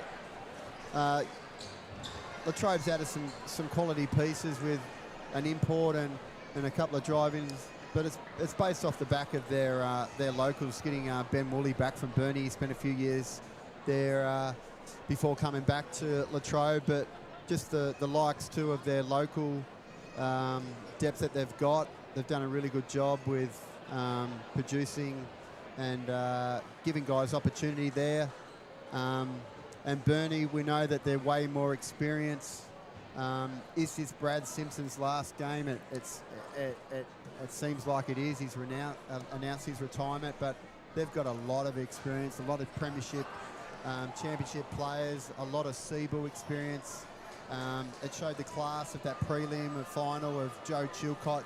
He's had a huge final series, he's had Joe. a massive final series. You know, people were sort of doubting him too. He's still playing NBL 1 down in Hobart for the Chargers, and he was just been terrific for them. But they've got some, you know, the French brothers are solid. They're really smart basketball brains with those two boys. So a lot goes on to them too. But you know, Brad Simpson can still get it done, Coley. He's got to be tough down underneath. But I like the size and the length of Latrobe. Very athletic, aren't they? Very athletic. A lot's got to be on Wooly. And look, I've coached Harry O'Neill before. Such a talent. Just got to make sure that his head's level, but he can light it up. But it's more so what he does with the ball as far as setting players up and his playmaking with that little bit of flair that he's got as well. And obviously Harris had a big game against Ulverston Red Hoppers. Yep. So he can get it done on the scoreboard as well. So set to go here in this grand final for the Burnie Tigers will be Simpson, French, Chilcott and Ganninan starting. For the Demons, Tyler Harris, Ben Woolley, Harry O'Neill, Jackson Lowe and Jack Smith. So it'll be Harris versus Simpson. We're underway here at the Devonport Recreation Centre. If the wet air is anything to go by during that national anthem, this could be a vocal crowd. Oh, Carly, I reckon there's another 200 people that have come in since the end of the women's game. Simpson chasing down the loose ball, gets it into a Ganninan. Ganninan couldn't handle it, out of bounds, Latrobe ball. So, a couple of turnovers there. Start off the game. Few nerves. Yep. Absolutely. So Woolley with ball in hand, running the point for the Demons. So Woolley this year averaging a bit over 14 points a game. Harris, guarded by Chilcott, kicks out Woolley. Woolley goes over to O'Neill. Harry O'Neill dreams a three-pointer as Harry O'Neill and the Latrobe faithful, who we're sitting amongst here tonight, Moo. And just to the right as well, they're up and about early. They sure are, Coley. It's been a long time since they've been in the final dance. But great start by Harry O'Neill. French, That's short. Loose ball tidied up there by the Demons. Oh, Harry's open again. Same spot, same result. In and out. Harry O'Neill. I saw him down here at lunchtime today putting up some shots. He's looking good. Emick French to Ganninan. Oh, nice work. Take. Nice adjustment by Ganninan there mid-air. Yeah, great athlete. Got some springs, Coley, in those legs. Speaking of springs, Harris. Oh, O'Neill. I thought he was going to drive to the basket, but he ended up kicking back out to Harris. Now Smith. Oh, foul there on Chilcott. Got a little bit handsy there to Joe Chilcott. As we said, Chilcott coming into some great form at finals. Had a season-high 33 points in the prelim final against Ulverston, including 6 of 8 3-pointers. I'm sure Latrobe coach Matthew Jago will have him tightly marked tonight. Jack Smith. That's long. Simpson with the rebound.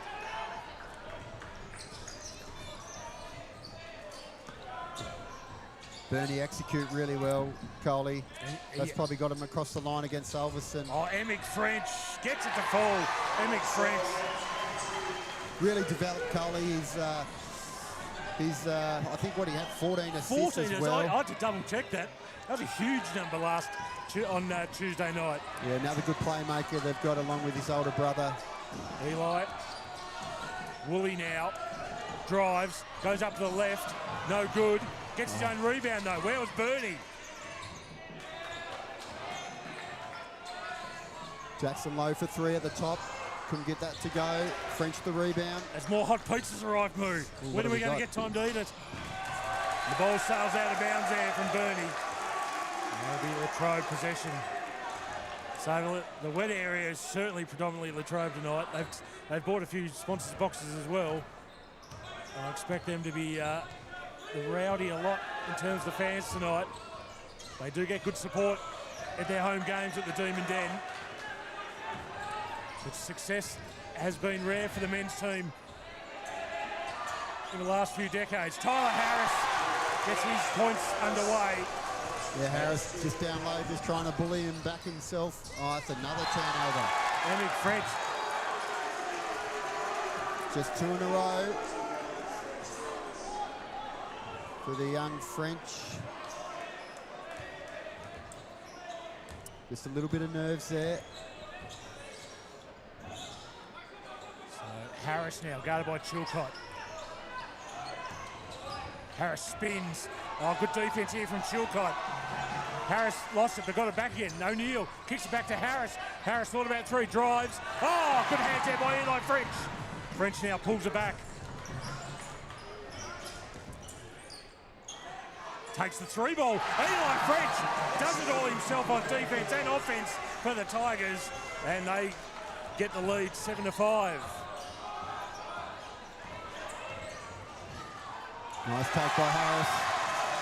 Harris busy early, 4 points in a row now for Tyler Harris. He's in attack mode, Coley. Averaging a tick over 21 points a game this season. He just can't forget about his teammates as Harry O'Neill picks off that pass and gets to the rack on a nice spin dribble. Oh, Harry O'Neill. That's that flair and class we've been talking about, Coley. 6 steals against Ulverston in the qualifying final. Harry O'Neill active at both ends of the floor. Burnie now. French goes baseline. Kicks out to Ganinin. Ganinin drives. Oh, Will Ganinin. Nice move. Couldn't finish though. Chilcott open 3. Oh, Joey Chilcott continues his hot form from behind the arc. Drains his first triple of the night. And Tigers back in front by 1. Yeah, he's on point with that shooting, Coley, at the minute. As Woolley gets pushed out there. Had to retreat on the dribble. Jackson Lowe looking for someone.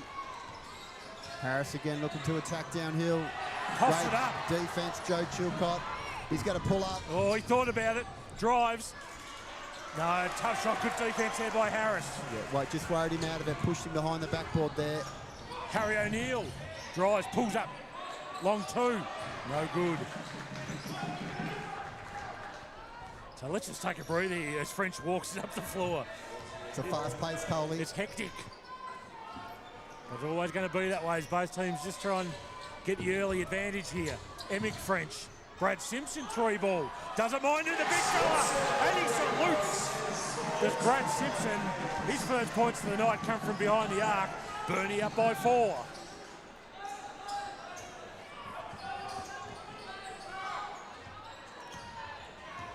Harris now gets busy on Chilcott. Woolley 3-point ball. No good. Ganinin flies high for the board.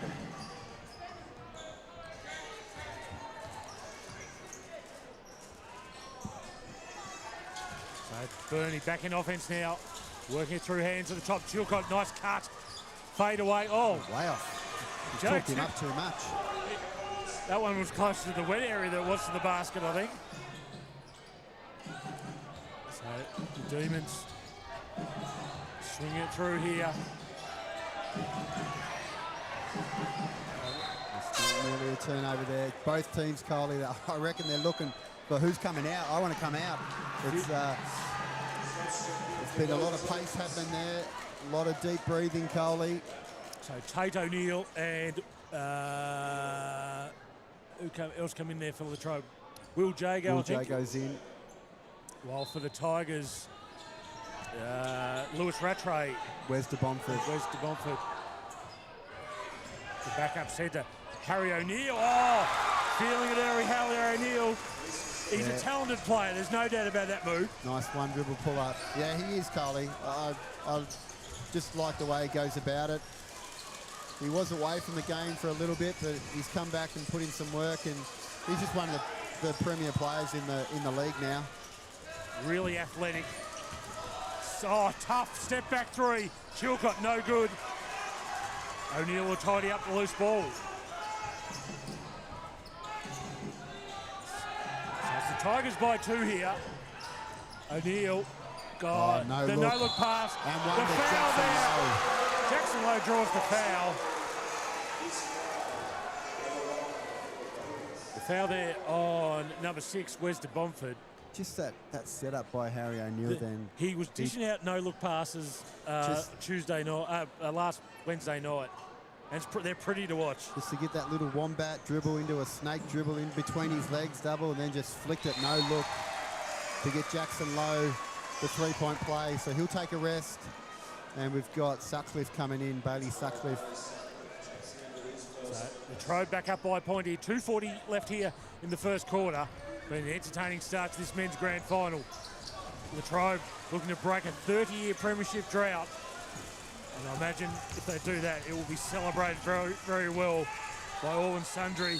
Joey Chilcott, shows a bit of passion there because Joey Chilcott drew the foul. We'll go over the line for the M1. You don't see Joey get too animated in the game, but you can tell how much this one means to him. Yeah, absolutely. He's looking to do work early, Coley. He's just got to be constant throughout the game. He's got to be Burnie's main scoring threat, but he can also do it at the defensive end. He leaves that one short. Latrobe tidy up. They bring the ball back up the court through Will Jago, the son of Coach Matthew Jago. So the Demons now through Harris. O'Neill. Oh, thought about the extra pass there, Harris. Goes himself now.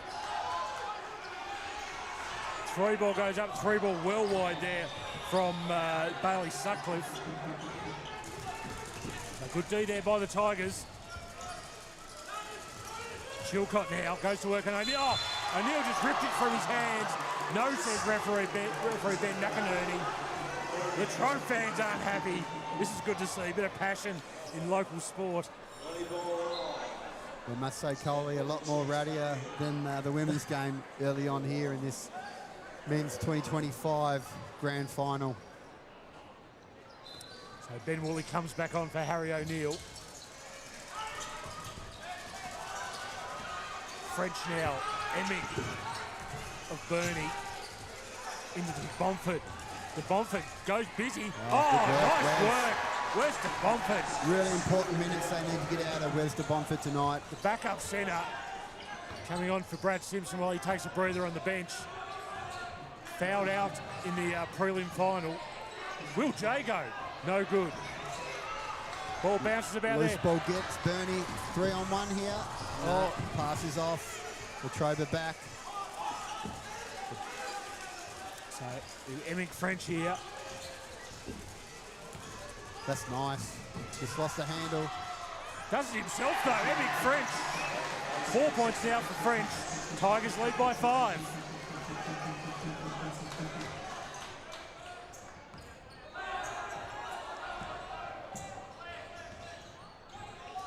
Ben Woolley, long two. It's good by Ben Woolley. We've seen that sweet jump shot of Woolley's many times for the Northwest Thunder. Not playing this year for the Thunder, but had a very good year leading the Demons. Led them to the grand final. So Eli French now. Looking at long three. Eli French. No good. So 20 seconds left here in the first quarter. It's the Tigers by 3. Latrobe just slowing it down here. Harris with the ball. Just wait for the shot clock and game clock to wind down. So Woolley. Into Sutcliffe. He's got to get blocked. He got fouled. The triple team come around him, but he managed to get up there, draw the foul. And Bailey Sutcliffe will go over the line for 2. Sutcliffe averaging 4 points a game this season. As Jackson Lowe comes back in. Chilcott takes a breather for the Tigers. Harris gets a few extra seconds on the bench for Latrobe.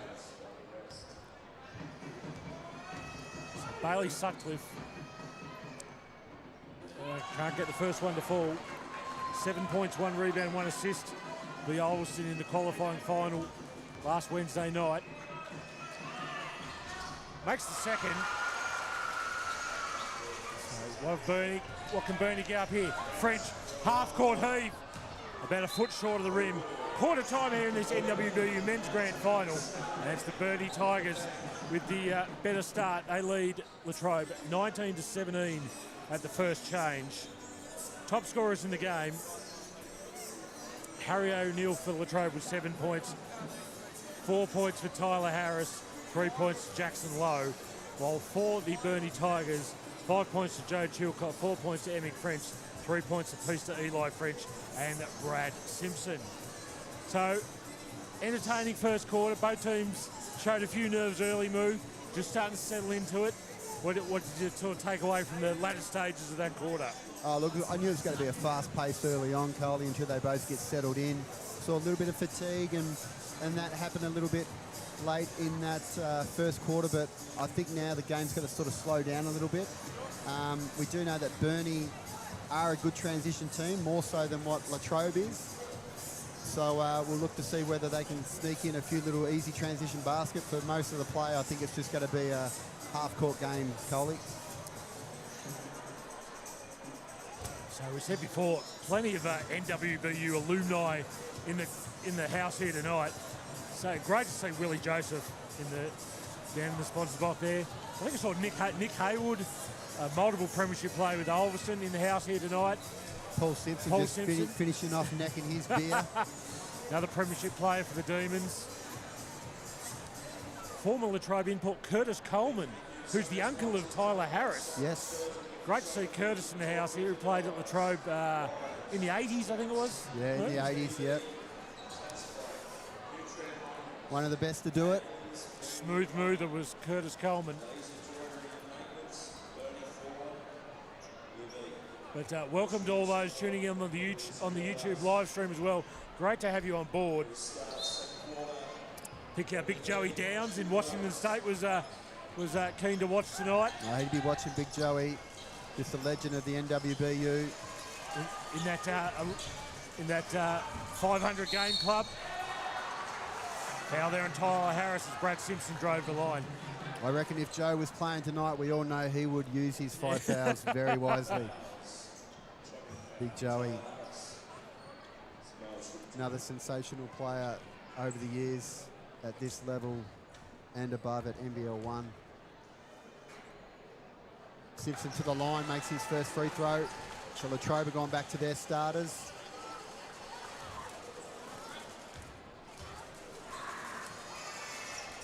Simpson makes the second, puts the Tigers up by 4 early stages of the second quarter here. NWBU Grand Final night here at the Devonport Recreation Centre. The grand old girl, she's got a few failings, but still does the job. Jackson Lowe for a 3. Harris the rebound. Kick back out to Harry O'Neill. He's been blocked, but follow through foul on the closeout by Brad Simpson. So Harry O'Neill will go to the line to shoot 3. As much as I love this stadium, Moo, and you love it too, it's been your home for many years, I am looking forward to when the new Devonport Stadium is built. Oh, absolutely. I think it's going to be a great venue, state of the art. But yeah, a lot of fond memories for me in this stadium from a young boy living around the corner, and my father having a lot to do with setting up and running the bar and just helping Steve Steve Harris. Who was it? Steve. Steve Brown. Steve Brown, it is, that looked after the caretaker at the stadium for many years. O'Neill misses the second. Misses the third. So 3-point ball game. The Tigers in front, early stages of this second quarter. I vividly remember coming to grand final nights here as Simpson goes to work, kicks it outside. Emick French 3-ball is long. Simpson gets the offensive board. Rattray, no good. Another offensive Simpson board. again on the board. He's not the tallest bloke, Simpson, but just knows how to position himself, time his jump, and just clever little taps to his teammates. Nice take there by Jack Smith down the baseline to finish it off the glass. Had a sneaky good season, Jack Smith, averaging 13.5 points a game, 7 rebounds a game. Simpson shot fake, can't make it count though.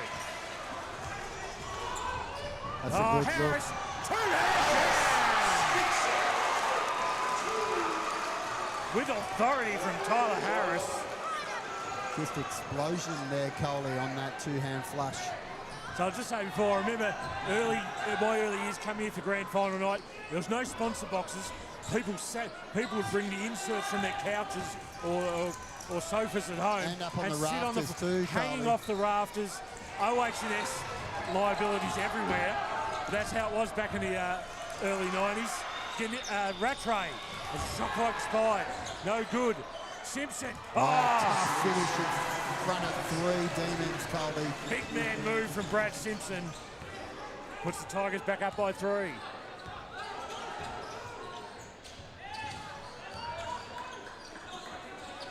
Harris now, jab step. Now 3 ball. Good from Tyler Harris. Just don't want to see Latrobe's offense get to one guy just going one-on-one and the rest are just standing around and watching. So 9 points now for Harris on the night. They're tied up at 25. French kicks it to his brother Eli. Eli relocates for the 3. It's good from Eli French. 6 points now for Eli French. Burnie back up by 3. Nice teamwork by the French brothers there. Is Harris going to work again on that jumper? Oh, sweet jumper there from Tyler Harris. It's looking wet, Coley. I wouldn't be averse French to it. again for a 3. I wouldn't be averse to a shootout here. You know, nice 100-90 shootout. Not sure both coaches is like that. Woolley now gets busy, gets the key, kicks back out to Harris. Into Smith. Oh, too tall. 2 points to Harris and the foul. Foul there on Eli French. Yeah, I like that possession from Latrobe there. A lot more patient. It wasn't just one-on-one, stick around and watch. They got a nice mismatch down low. Harris saw that and went to Jack Smith low for the M1.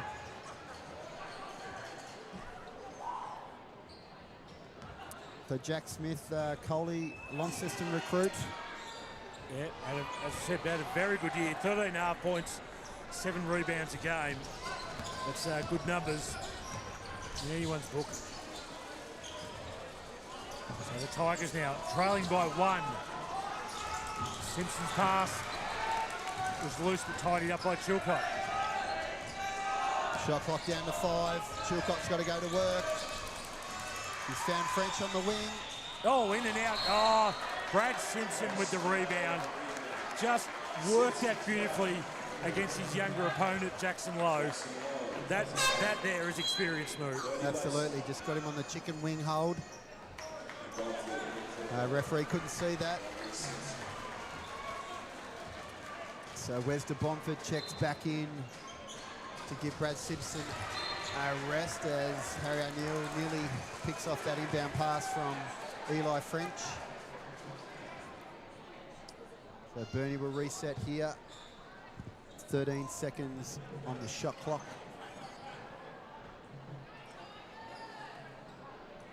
Martin Parker just wiping the ball. Yep. Double duties tonight for Parker. You'll get refereed the women's game as well. Joined in the men's game by Ben McInerney and Hamish Lynn. There's a foul called there by Martin Parker from the baseline, and it's gone against Burnie. Doesn't seem to be too much argument. So that I question that. As we had a referee come to our juniors the other night and talked about call position and calls. Anyway, Martin Parker is the lead official out there. Obviously saw something he didn't like, called it out of position. So Harris now, 3 ball, Harris, no good. Oh, rebound there by Lowe, kicks back out to Harris. Harris drives, baseline, spins, kicks back out Woolley. Harry O'Neill relocates. Harry O'Neill for 2. Oh, Harry O'Neill looks on tonight, move. Yeah, you sort of look and go, did he give up a good shot for a harder one? He sort of did. That's what he just likes. He likes to shoot off the dribble. Nice wall up there as Chilcott backs him down. Yeah, he likes to shoot off the dribble.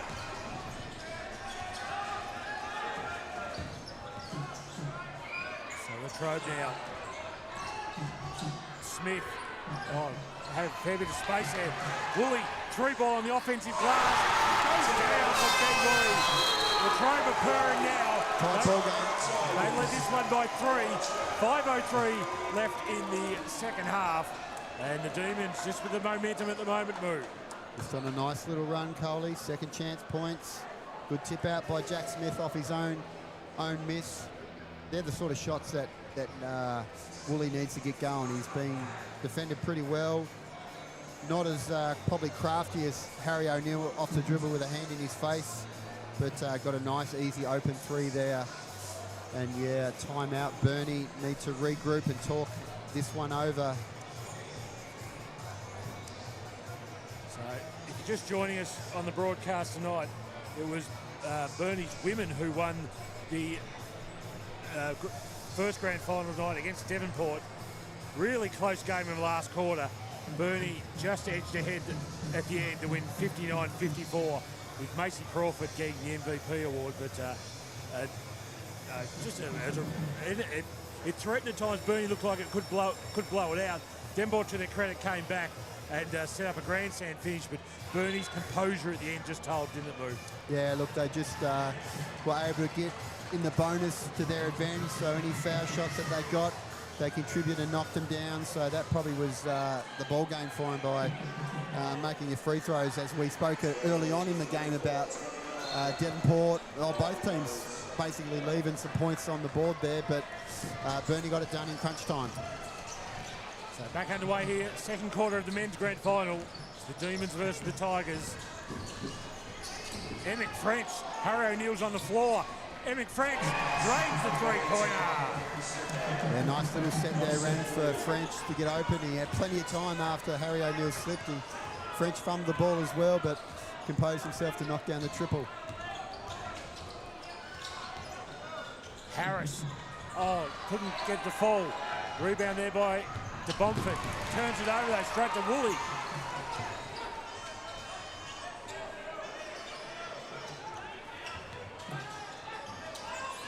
Harry O'Neill now. Harris. He's passing up some open ones, but Harry won't.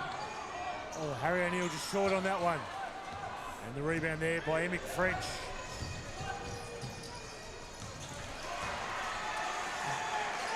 But they can't get a shot up there, the Tigers. They turn it over. The Demons' chance to extend this three-point lead.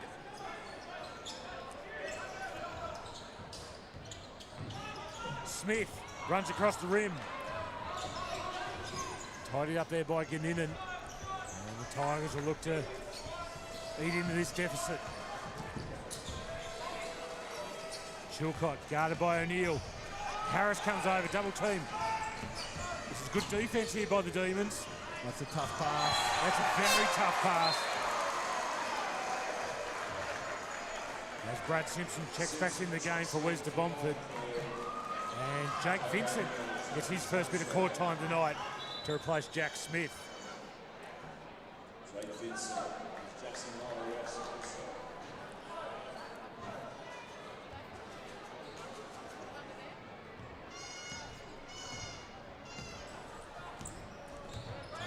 3:19 left here in this first half. The Demons by 3. Woolley, no good. Chilcott with another rebound.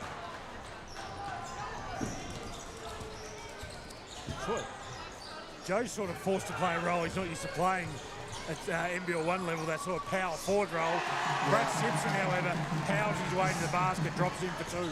Yeah, Brad will see that as a mismatch. Yeah, look, Joe's just got to do it all, Coley. Whatever's asked of him. He's so versatile as a player. O'Neill now. Oh, finds Harris. Harris can't convert the triple. So scoring just dried up a little bit here over the last few minutes. Simpson's got to go to work again. This time faces up, but left that one short. I thought he might have backed down Vincent there. Him down.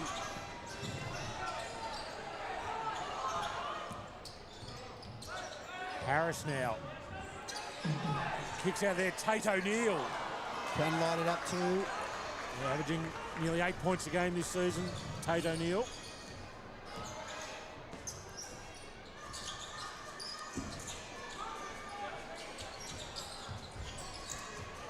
Emick French gets in the key.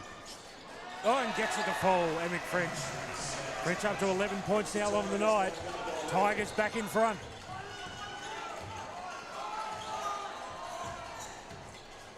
Woolley drives. No good. Good defense there from Simpson.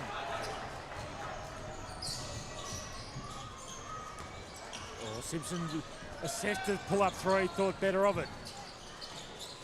Now Ganninan into Simpson. Guarded by Vincent.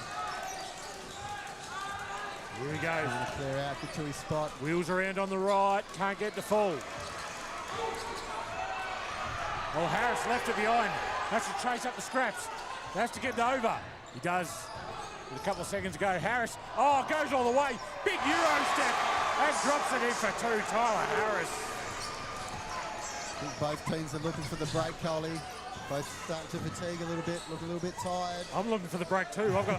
We've got hot pizzas here to eat, Moo. Eli French, if you don't mind. 50.6 seconds left in the first half. Tigers retake the lead, 38-36. In a seesawing encounter, it augurs well for a fantastic second half, Moo, of close finals basketball. Something grand final night over the last few years probably has lacked that real thrilling finish, coming down the last couple of minutes, hasn't it? Yeah, well, hopefully this one can stay close, but like I said before, I think both teams are just waiting for the break here. Latrobe, I think, timely time out here by Coach Matthew Jago, just to get a good set here, get it through some hands, get a good shot, and then finish off with a stop here. But Burnie just starting to get a little bit more momentum heading into half time. But yeah, right now we've got ourselves a ball game. So the teams met 3 times this season. The season splits Latrobe 2, Burnie 1.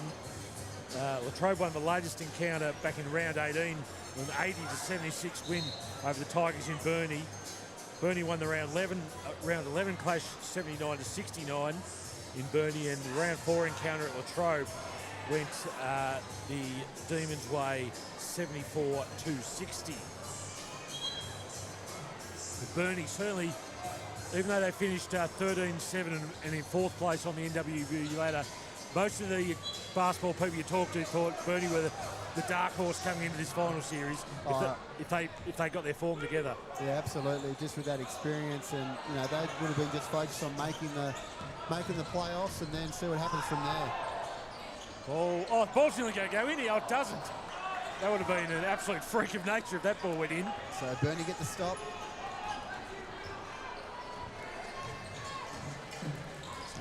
25 seconds left here in the first half. Latrobe will get the last shot. Burnie in offense at the moment. Simpson now guarded by Harris. Fade away. Good D by Tyler Harris. Got a finger on it. Latrobe with the last shot here. They trail by 2. O'Neill. That's Smith. long. They probably could have been a little bit more patient there. And the 3/4 court heave there from Lewis Rattray wasn't far off. But that's half-time here in this NWBU Men's Grand Final for 2025. It's the Burnie Tigers leading the Latrobe Demons 38-36. Top scorers in the game for the Tigers. Emick French with 11. Eli French with 9. Brad Simpson with 9. While for the Latrobe Demons, Tyler Harris with 13. Harry O'Neill with 10 and Ben Woolley with 5. Quick thoughts on that half, Moot? 2-point margin at quarter time, 2-point margin at half time. Yeah, look, I think entertaining game so far. Both teams were playing at a fast pace early on in that first quarter, settled down a little bit. But again, both teams have got on little runs, Coley, 4, 6, 8-point runs, but both teams have come back. So good to see that they can handle the pressure. It just seems like whenever one team's on the run, then they get a little bit too rushed to make things happen, and then that's when they do quick shots or turnovers in favour of the other team coming back the other way. So we'll take a break here from the Devonport Recreation Centre, where it's Burnie leading Latrobe at half-time in this men's grand final, 38-36.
Right, get your tickets to the raffle now.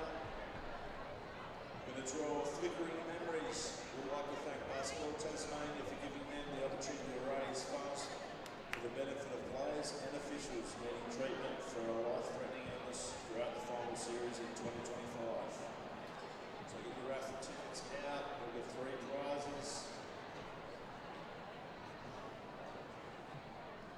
First ticket is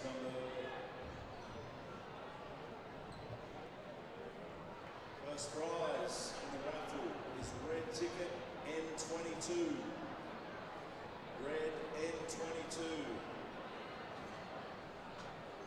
If you have ticket red N22, you will have won first prize in the raffle, which is a $100 massage voucher. Second prize.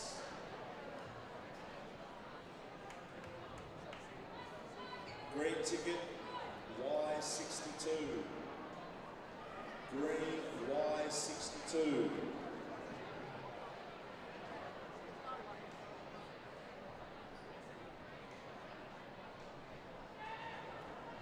Third prize. Red N49. Red N49. You've won the third prize.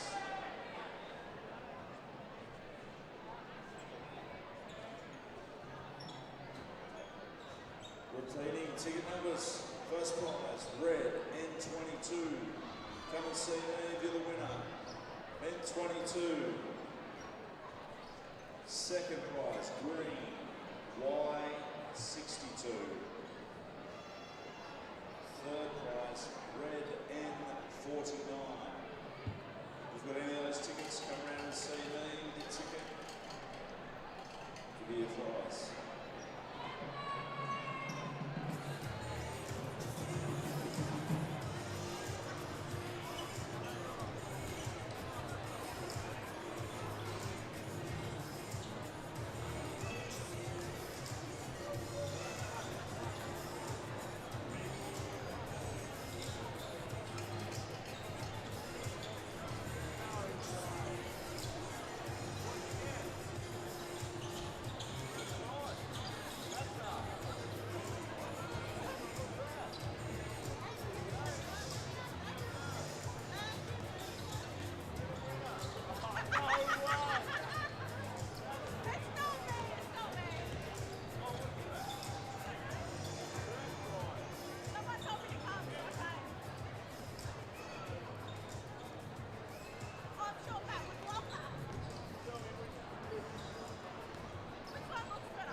Welcome back to the Devonport Recreation Centre.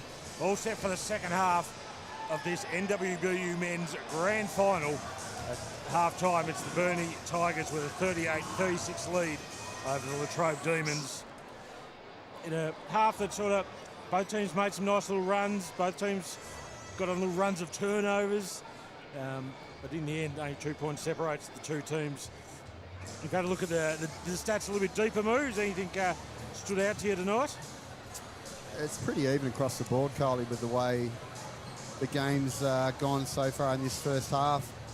Probably the thing we're probably most surprised about is Joe Chilcott only with 5 points after the big scoring that he's had so far this final. So he'll be looking to get going in the second half too. But you know, there's other players that are stepping up as well. So the French brothers have got 11 points and 9 between those two. So they've been ticking the scoreboard over as well. But look, for both teams scoring-wise, Coley, they both have 4 guys that score over 10 points, average over 10 points a game. So again, it's critical these first couple of minutes of this third quarter to see who settles best. But again, look, it's just going to be that game of runs, and that's the way this sort of game's panned out to be. So I expect it to be really close. So the Demons get us underway here in this second half. They trail by 2. Turnover there straight up on the first pass by Latrobe. Not the start they'd be looking for. Oh, Emic French. Just dances around Jackson Lowe on the baseline. Made him look like a statue on the baseline there. Just turned him inside out. The Burnie pull away by 4.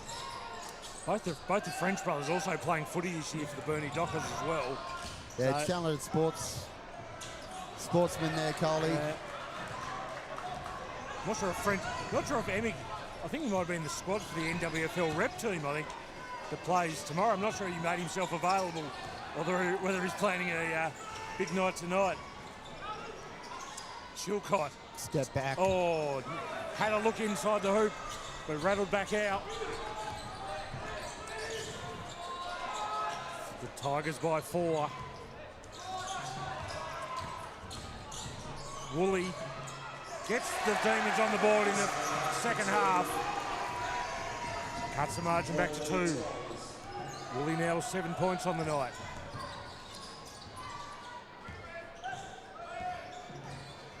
Eli French. Oh, nice dump down to Brad Simpson. Simpson attracted the crowd, drew the foul. He'll go over the line for 2. A tough pass by Eli French. Good catch by Big Semo.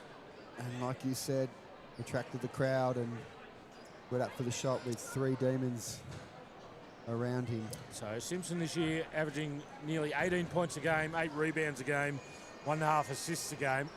Well short there on the first free throw. Had 16 points, 4 rebounds, 3 assists in the prelim final Tuesday night. Just does his job, Coley, but didn't there on the free throws. No. Well short on both there. Tyler Harris, speaking of short, he's short on that one. Simpson, oh, great running the floor. Can't finish it. And he's sucking in the big ones on the way back too, Brad Simpson, as Jack Smith drives to the lane, drew the foul, he'll go to the line for 2.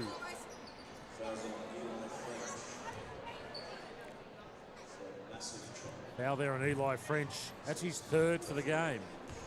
So Burnie just got to put a watch on that. Coach Stuart Rattray. Jack Smith leaves that one on the iron. Well, it's contagious, isn't it, Moo? The free throw shooting this second half. And the miss. Oh, well, both coaches will be just peeved at that.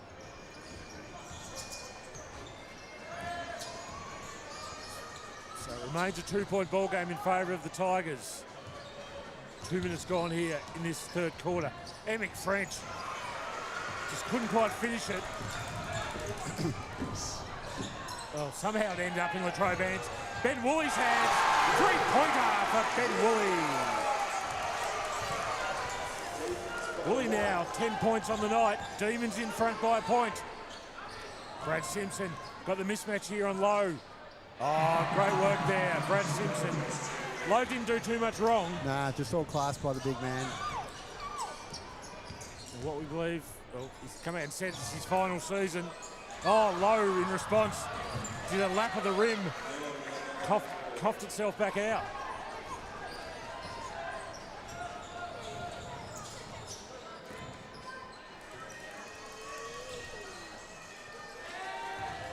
Now French for the Tigers. Simpson. Oh, too long on that one. Interesting, just looking at both coaches tonight, I don't think either of them have taken a seat yet. They're wearing out a nice little track along the benches there. Harry O'Neill got fouled on the three-point attempt by Will Ganninan. Yeah. And he'll go over the line for three. He just took his landing space out. There's a couple of subs in for Burnie with Rat Ray and Devonport checking in for Eli French and Brad Simpson. So that's the second time now Burnie have fouled the three-point shooter.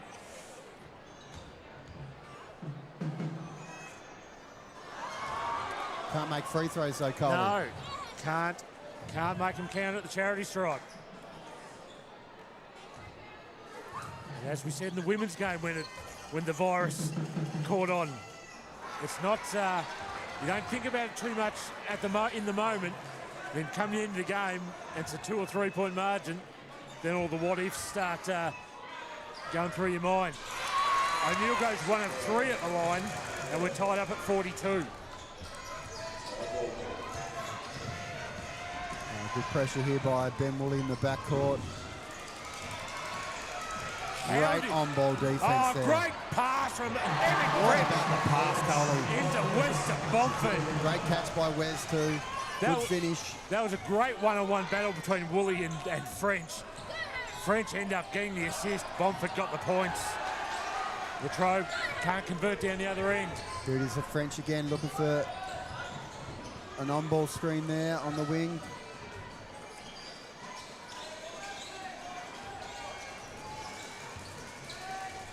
Now Chilcott. Oh, long and short. Oh, great work there by Wes Devonport. Flung himself out of bounds to save the ball. Got it off a Latrobe leg, and Burnie retained possession. Yeah, those hustle plays that can win your games, Coley. Jackson Lowe returns to the Demons, replacing, who do you replace there? Turnaround young man, Jack Smith. So only about a minute rest for Jackson Lowe. That's a tough shot. Oh, and nearly went in there from Will Ganninan.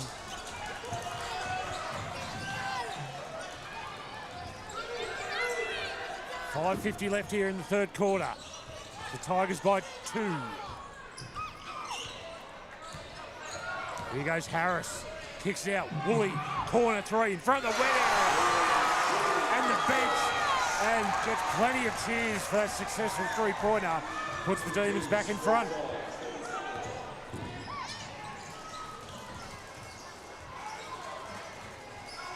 Ben Woolley up to 13 points now. Here's Chilcott backing down. Oh, great pass. Oh, Will Ganninan. Just cooked it. Oh, Too so- hot off the glass. The ball exploded out of his hand like a stick of dynamite. O'Neill pull up 3. That's short. Sutcliffe on the glass. Bailey Sutcliffe with the O-board and the finish. Demons up by 3 now.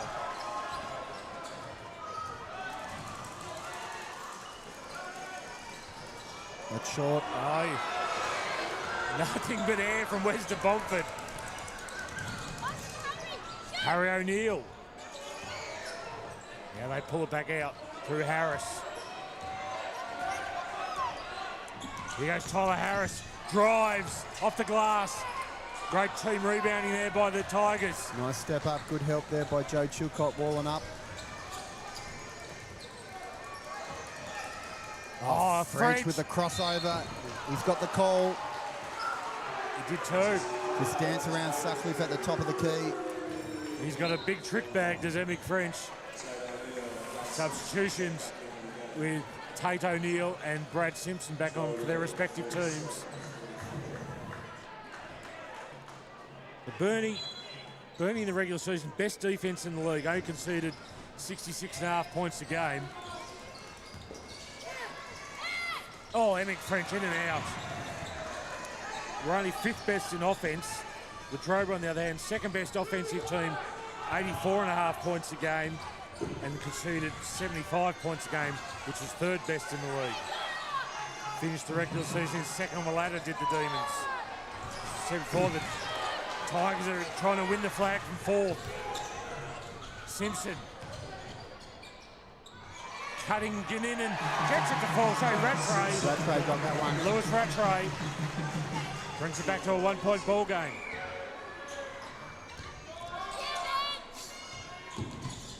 Here's Woolley trying to get going. Oh, Ben Woolley. Nice mid-range jump shot there from Woolley. 15 points now for Woolley. Demons by 3.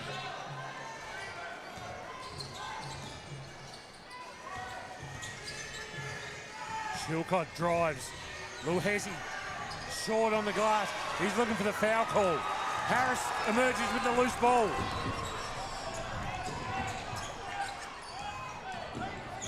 Now Jackson Lowe. Just settling down. Here goes Woolley. Oh, pass to Harris. Harris up. Can't make the finger roll finish. Here comes Burnie in transition. Chilcott. Good, yeah. Offensive foul. Great No score. Great positioning there by Ben Woolley.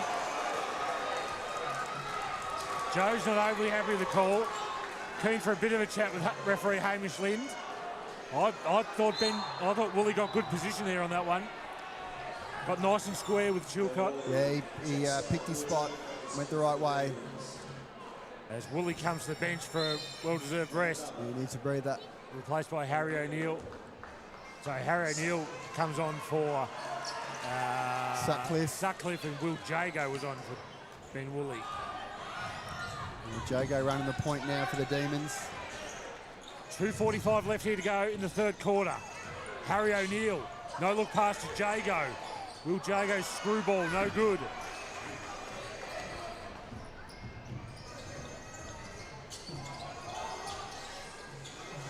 Now Emic French is crafty, Burnie nice, he's got Chilcott on an open one, but that's short. Chilcott. Emic French rebounds, no good. Burnie be disappointed they didn't get a result there. 2 really good looks. Joe's hot shootings deserted him after the first 2 games in the finals. Harris. It's going to be a charge. Oh, no. No. Fallon, Chilcott, Burnie crowd unhappy. Again, I thought Chilcott was moving. I thought he hadn't quite established position. Burnie captain Brad Simpson having a chat to referee Ben McInerney. As Rattray comes to the bench for a rest, replaced by Eli French. So a little bit of a risk here. French back on with 3 fouls. 2 minutes to go in the 3rd quarter, sorry. Yeah, a bit of a gamble there, Coley. So Tyler Harris at the line.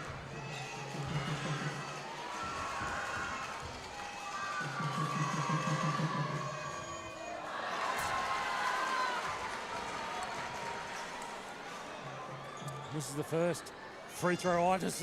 It is certainly it's settled spreading. in.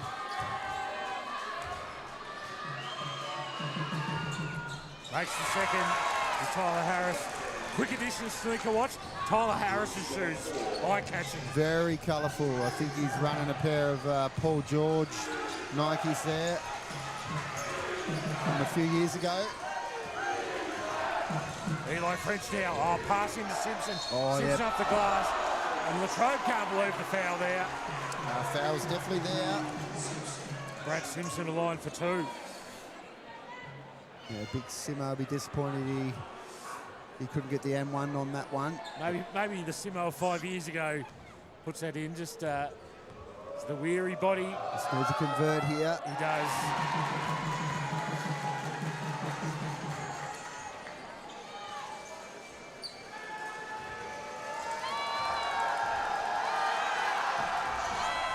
Simpson goes 2 of 2 from the line. The Tribes lead is cut to 2.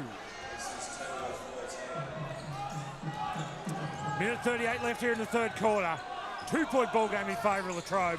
Harris to two-hand slam. Oh, the seas just parted for him. And Loose ball get here. Quick on a jump ball there. Hamish Slim, the referee, very quick on the jump ball. It's going to stay with Burnie. They've got the possession arrow. Very quick on that Very. one.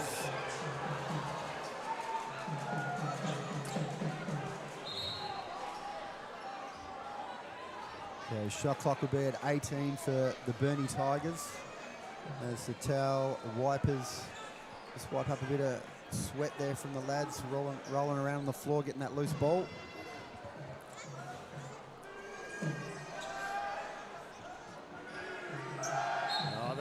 The Latrobe faithful in the wear, getting rowdy.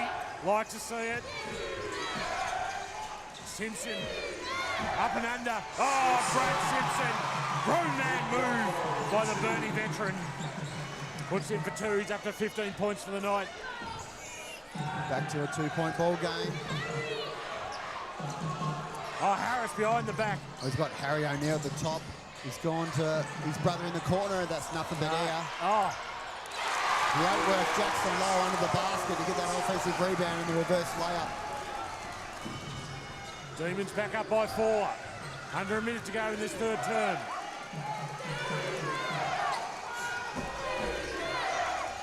As you can hear, it's getting rowdy here at the rec center. Nice take, French. Emmett French.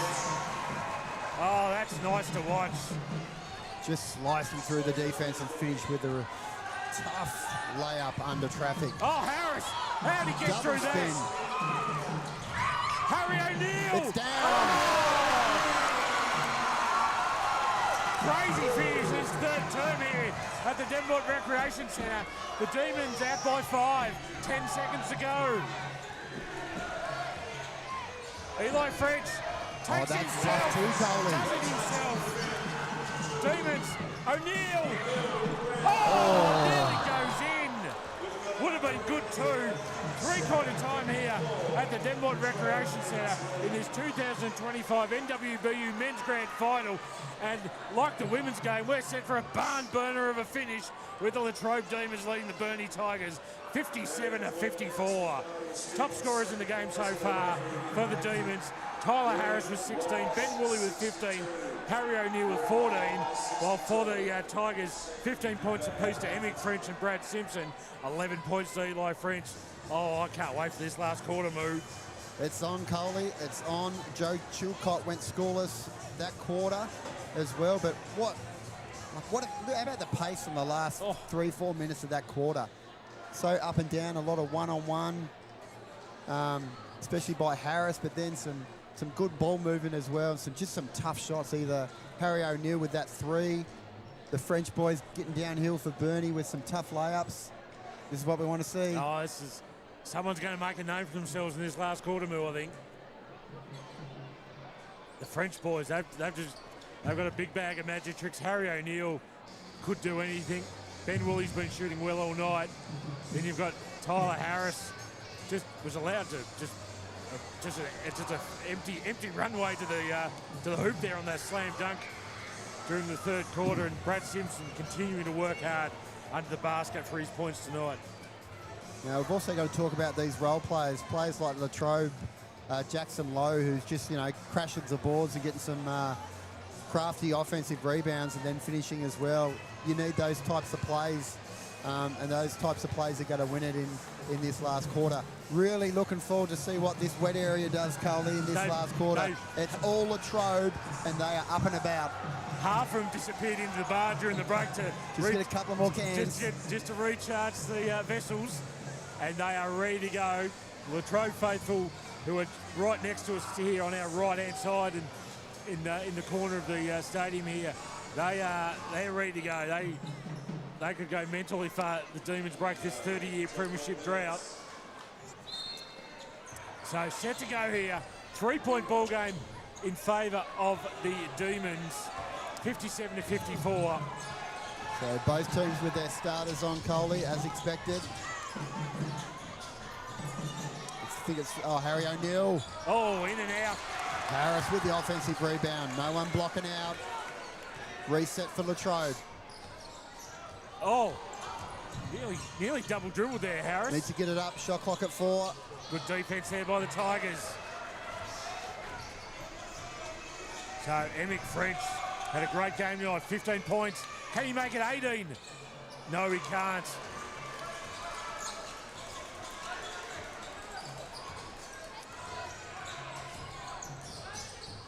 So Woolley now. Mid-range jump shot. Ben Woolley, no good. Left that one on the back iron. So both teams just feeling each other out here in the opening stages of this final quarter.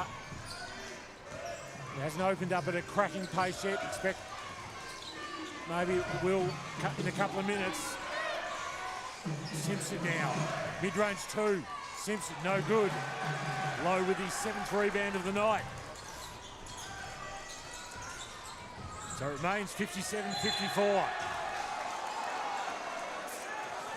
Chilcott can't believe the call there from referee Ben McInerney. I think Joe just thinks that Harris lost the handle on that one. So it's been a frustrating night for Joe Chilcott. But it's still time. Oh, there's the lob.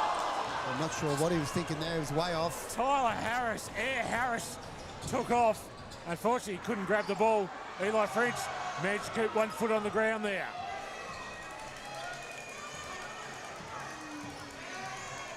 So now the Tigers, French, Emick goes baseline. Ball goes out of bounds off the Demons. Tigers will get the ball back with 6 seconds remaining on the shot clock.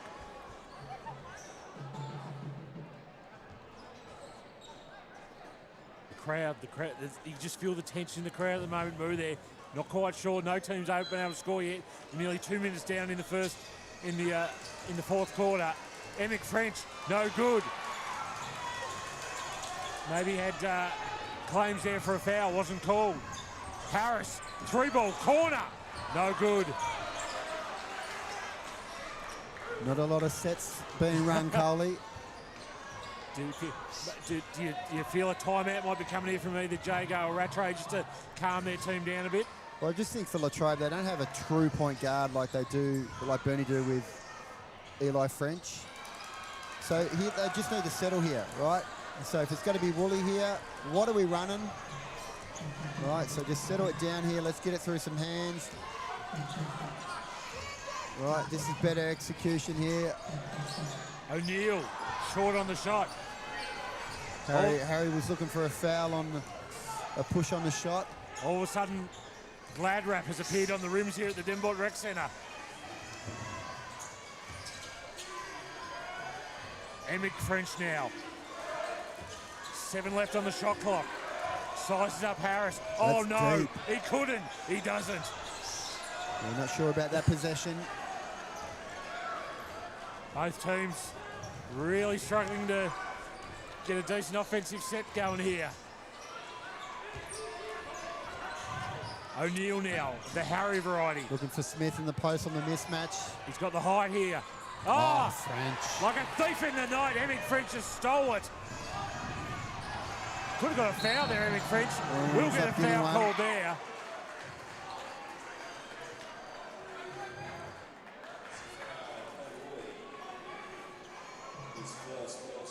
Yeah, French just wasn't taking that mismatch for granted there. He just said, yep, come at me and you show me the ball, I'll take it. And that's what he did. So we've just got a reset here now. 19 on the shot clock for Burnie. As the floor wipers just mop up the floor. I must say, we're making good time. It's only Good time. It's only 9:40, and we're 6.5 minutes to go in the last quarter. We're geez, it could be an early finish tonight, Moo. Maybe an extra beverage at the bar later on to soothe these raspy voices of ours. So here we go, back underway here. As the Latrobe crowd get into it. Halls of defence. Chilcott had a tough night. Chilcott, doesn't get the fall, but will go over the line for 2. He's been made to work hard for every point tonight, Joe Chilcott. Yeah, 3 blue shirts around him on that step back fadeaway, which is That's his bread and butter. That's his bread and butter, his go-to shot. Let's see if Joe Chilcott can convert here on the 2 free throws. That one rims out.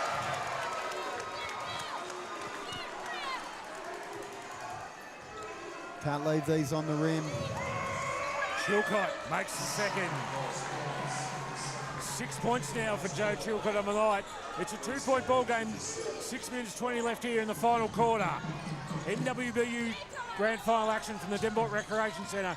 Brad Cole and Moose Derziger on the call with for you. Burnie get the steal here. Haven't got the numbers. Tigers looking to do the double after their women won. Joe There it is. Chilcott! We've been waiting for it, Coley. There's his little hezzy step back. Knocks down the 3 ball. Tigers take the lead by 1. As I was just about to say, Tigers women won the flag in the women's grand final against Devonport. Can they make it a double? And another turnover by Latrobe. That's 2 in a row. I think Matthew Jago, he thought about calling a timeout there, Matthew Jago. Latrobe coach Chilcott. Oh, what was that? That was a speculator. But have found Simpson now French, now back to Chilcott. Now Emick French. Eli French. Plenty of time on the shot clock. Goes baseline. Oh, nice find. Brad Simpson. Simpson. Patient offense there from the Tigers. Simpson with the shot fake, drew the foul. We'll go over the line for 2. We just got on the inside of the younger Jack Smith there for Latrobe. So Simpson back to the line. Crucial free throws now, Coley. Can't leave them on the rim. They're all counting now, Moo. Simpson makes no mistake with the first. 16 points now for the Burnie big man. His final game for the Tigers after a decorated career since moving down from Canberra. Short on the second. Comes off the board. Latrobe get the rebound.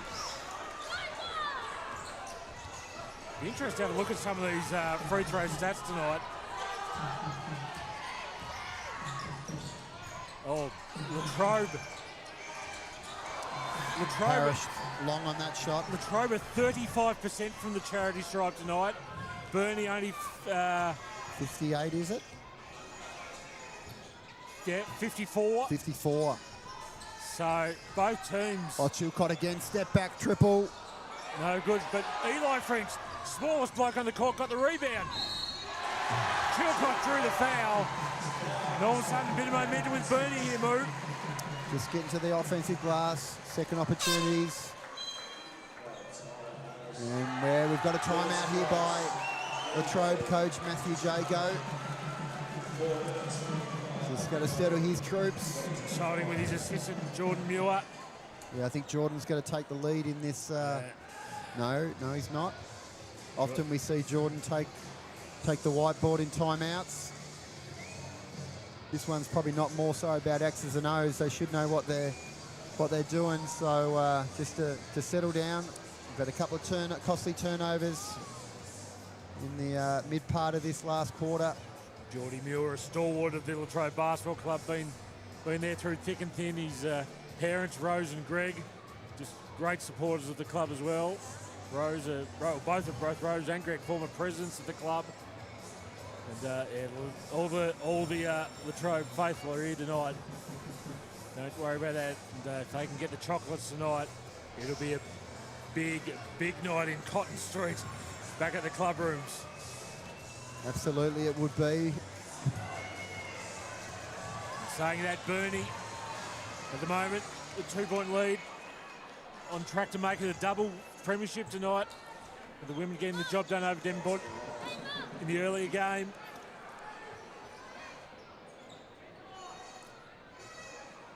I think Latrobe need that wet area to start chirping again, Coley, but they've gone quiet. Chilcott drains the first free throw. Up to a 3-point lead now for the Tigers.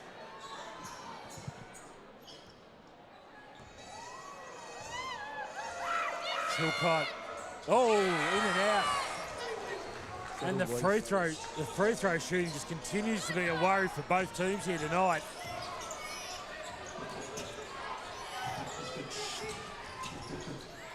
Shakey's probably been kind to both teams with their performances from the charity stripe tonight.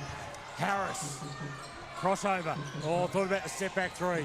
They got to get busy here. O'Neill puts it up. It's a prayer. It's no good. Emic French, great rebounding. Great defensive set there from the Burnie Tigers. So it's the Tigers with a bit of momentum here at the moment. 4 minutes to go in this grand final. Chilcott attracts a crowd, puts it up. Partially blocked there by Jack Smith. Gannon couldn't tip it in as he flew in from the side. So the Demons need a score here. Simpson gives away the foul on Jackson Lowe. Simpson's third for the night. So no one in too much foul trouble tonight. Simpson and Ilo French with 3 each for the Tigers, 3 to Jackson Lowe for the Demons, but only 11 fouls apiece for each ball club, Coley. The refs have been consistent from the women's game as well. Let a little bit go. This is a good look for Harris in the corner, and we've got a hold on Brad Simpson. So he didn't get away with it that time, Simpson. Fowler on Jackson. Jackson Lowe drew him into the foul. So all of a sudden that's Simpson's fourth now. So a quick couple of fouls for Simpson. Changes a little bit of how he's got to defend. Harris. Guarded by Chilcott. Oh, great pass into Lowe. Lowe finger rolls it in for 2. 1 point ball game. Jackson Lowe up to 7 points now for the night.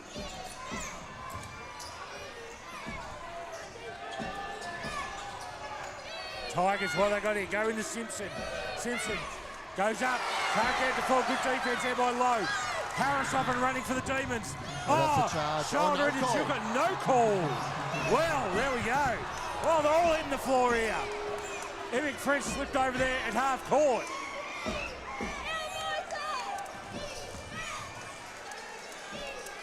So the refs may need to stop play after this next possession just to mop up a bit of sweat maybe.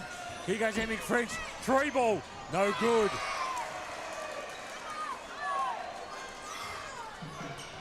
So the Cowboys have done their job at the end of the court here. The southern end of the stadium. Harry O'Neill now. Long 2. A good 2 by Harry O'Neill.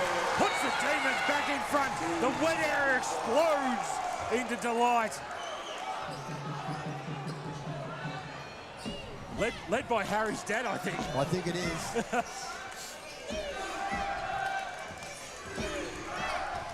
Eli French, hand in the cookie jar there. I think it was Ben Woolley. It was Ben Woolley. I think they called him number 4, Harris. Yes, it was Harris. 2, yes. Good pick up there, Moo. It's his 3rd personal foul. And Latrobe over the limit. Yep. Not that has been much tonight, Moo, because both teams can't hit a free throw to save themselves.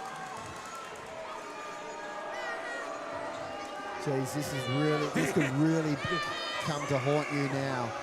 These free throws. French makes the second. Eli French now with 12 points on the night. We're tied at 61. 2 minutes to go here in the NWBU Men's Grand Final for 2025. Harris comes off his foot. Harry O'Neill can't save it. Burnie ball. Right in front of Ben Smith there, the CEO of Basketball Tasmania. Good to see him up from Hobart for the night. Another great night of coastal basketball action. Just got to do a little bit better at those situations here. Need to execute. So the Tigers now. This is where you sort of like Burnie with just their experience here, Coley, to run something, do what they want. But Eli French turned over, and Harry O'Neill with a foul. Yes, Harry O'Neill commits the foul there. That's his second. Eli French back to the charity stripe. Jeez, I thought French lost the handle there. Yeah, he was over dribbling it, but it looked like he's just about to break free to get an easy look at the basket. A lot of hands involved there, but... And the Ulverston, sorry, the Latrobe wet area patrons just letting the referees know what they thought of that decision. French knocks down the first one, 62-61, Burnie. French. 2. Finally, someone goes 2 of 2 from the line move. 2-point ball game. 1:37 to go. How do the Demons respond here? 30-year premiership drought. Can they break it tonight? Ben Woolley kicks it over low. Now Harry O'Neill gets creative. Oh, Harry O'Neill lost the handle. Burnie get the turnover through Eli French. And now Costly turnover, Coley, for the Demons. the Tigers will look to run a good set here. They're going to be looking for the foul. Here goes Simpson. Oh, I've seen that move before. He's got a block. Jackson Lowe, I think, moving back. Yeah, number 3, Jackson Lowe. But Brad Simpson's wheeling down the middle there. That was the move that won in the game against Ulverston on Tuesday night.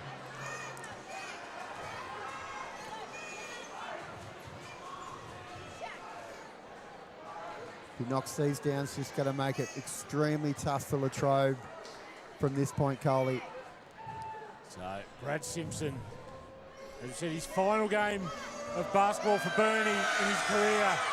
Oh, nothing but the bottom of the net there from the Burnie veteran. 3-point ball game in favour of the Tigers. Minute 3 to go. Second free throw coming up here for Simpson. Latrobe's got to clean the glass if they miss. Oh, the steady hand of Brad Simpson leads Burnie this time out. 4-point advantage for the Tigers. Minute 3 to go in this men's grand final. What can the Jago Muir duo draw up here for the Demons to get them back in this one, Moo? Certainly got plenty of scoring power to get it done here. Plenty of time too, with 1:03 left on the clock. A lot of possession. Just can't get too antsy. No. Just got to execute here.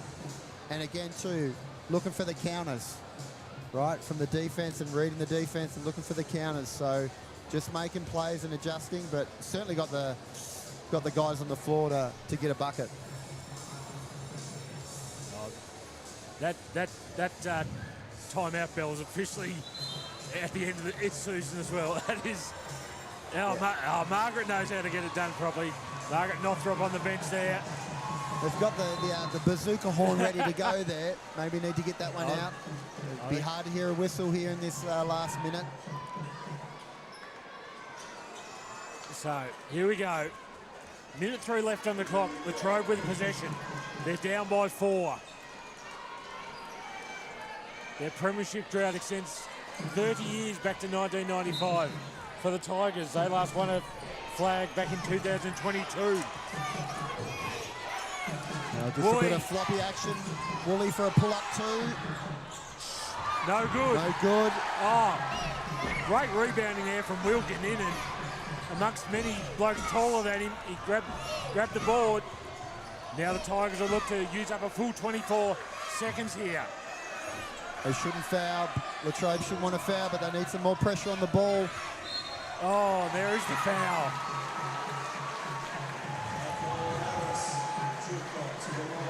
Foul there, I think, was on Jackson Lowe. That's his 4th. And Joe Chilcott to the line for the Tigers. This... If you got to foul, you got to foul early, Yeah. right? So, you know, they needed more ball pressure. I don't think they were looking to foul, but they didn't have enough pressure on the ball. Chilcott makes it a 5-point ball game. So it's still a 2-shot game. 6-point lead now for the Tigers. And a timeout called by Latrobe coach Matthew Jago. He's got to delve deep into his trick bag here now. His team are down 6 points, 34.9 seconds left. First of all, they need a 3-pointer to start with, don't they? Yeah, well, A 2's not going to do it now, is it? A quick 2 as well. If it's contested, I wouldn't be trying to foul it if I was Burnie. But it's just looking harder and harder now for the Latrobe Demons to break that 30-year drought, Coley.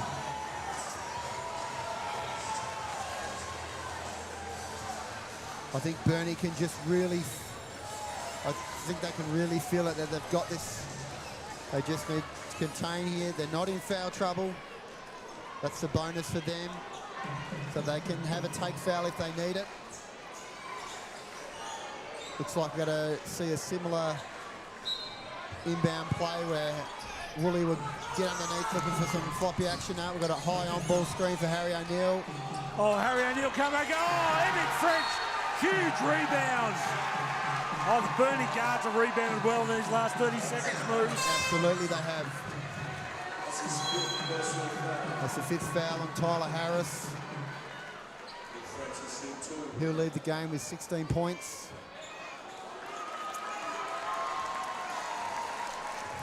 And on comes Tate O'Neill. So French to the line to close the door. Potentially ice this game for the Tigers. Oh, short. Well short by Emmett French. The legs will be tired. Can he make this a 7-point ball game? He does. Now it's very, very hard for the Demons. 25 seconds to go. Demons need to get a shot up here. Burnie don't Sutcliffe. need to foul. They've got to get the ball up. Low. Long. Ganinin fights for the loose ball. Chilcott ends up with it. They're going to dribble it out here, the Tigers. They get in the front court. And Feely, it ends in Brad Simpson's hands. Gives it back to Chilcott. Simpson celebrates with his teammates. The fairy tale finish for Brad Simpson. Double delight for the Burnie Tigers tonight.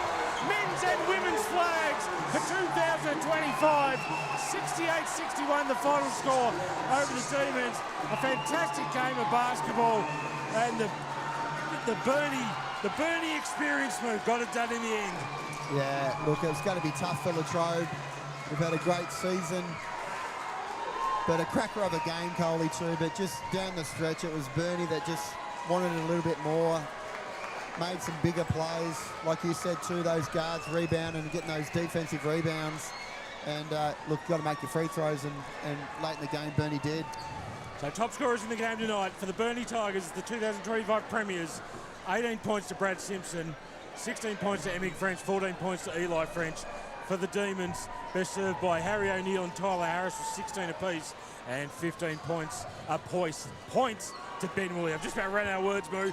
I better go and look after the post-game presentations, where we'll be presenting the Premiership Trophy to the Burnie Tigers, and the Burnie club rooms will be rocking tonight. So I'll give it back to Scotty McGaffin, who, if he wants to have a few words of wisdom after a good call on the microphone tonight. But thanks to everyone. Thanks to Basketball Tabs for a great night here tonight. Great to be with you on the stream tonight, Moo. And Thank you, Coley. I'd love to do it again next year. This was a great night of basketball.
Firstly, I just want to congratulate Brad Simpson on his NWBU career. Great mate, even better person. So, appreciate it. I just want to thank all the referees and volunteers. Thank you, Dan. Last season we were trying to sell up in that this stage pretty soon. Rightio. The premiers for 2025, the Burnie Basketball Club. Number 1, Oliver Latrobe. That's you all. Number 2, Lewis Latrobe. Number 3, Roby Wallace. Number 4, Mila French. Number 5, Will Dinninan. Number 6, Wes Devonport. Number 8, Ryan Devonport. Number 9, Joe Chilcox. Number 10, Jonty Dynam. Number 15 in his final game, Brad Simpson.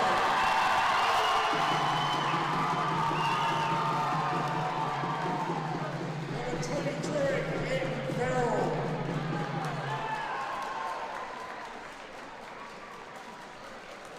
And number 24, Emmy French. The manager, Emma Rattray. And the coach, Premiership coach, Stuart Rattray.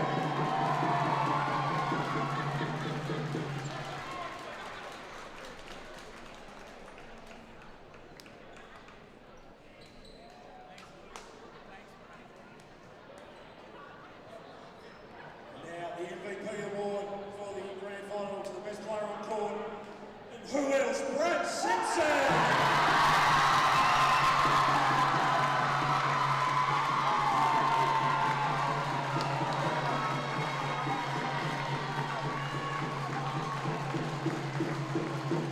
While you're up here, Brad, and you're the captain, say a few words.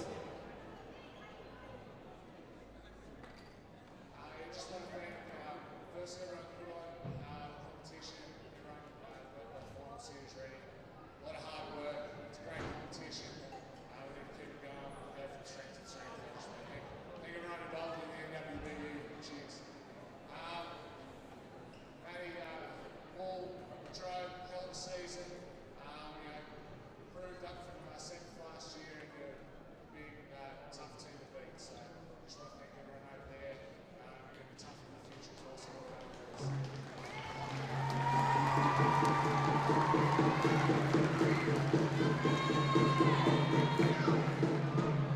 Lastly, just want to thank Major Sponsor moving forward. And look, we I think it was what, 3 years ago, we got the double and we're going to have a great night.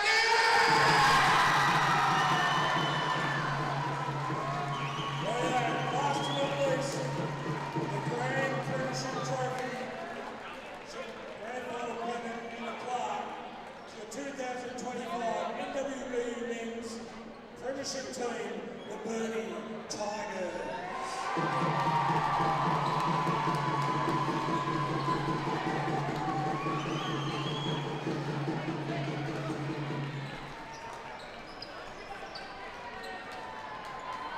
A huge thank you to everyone who attended tonight's grand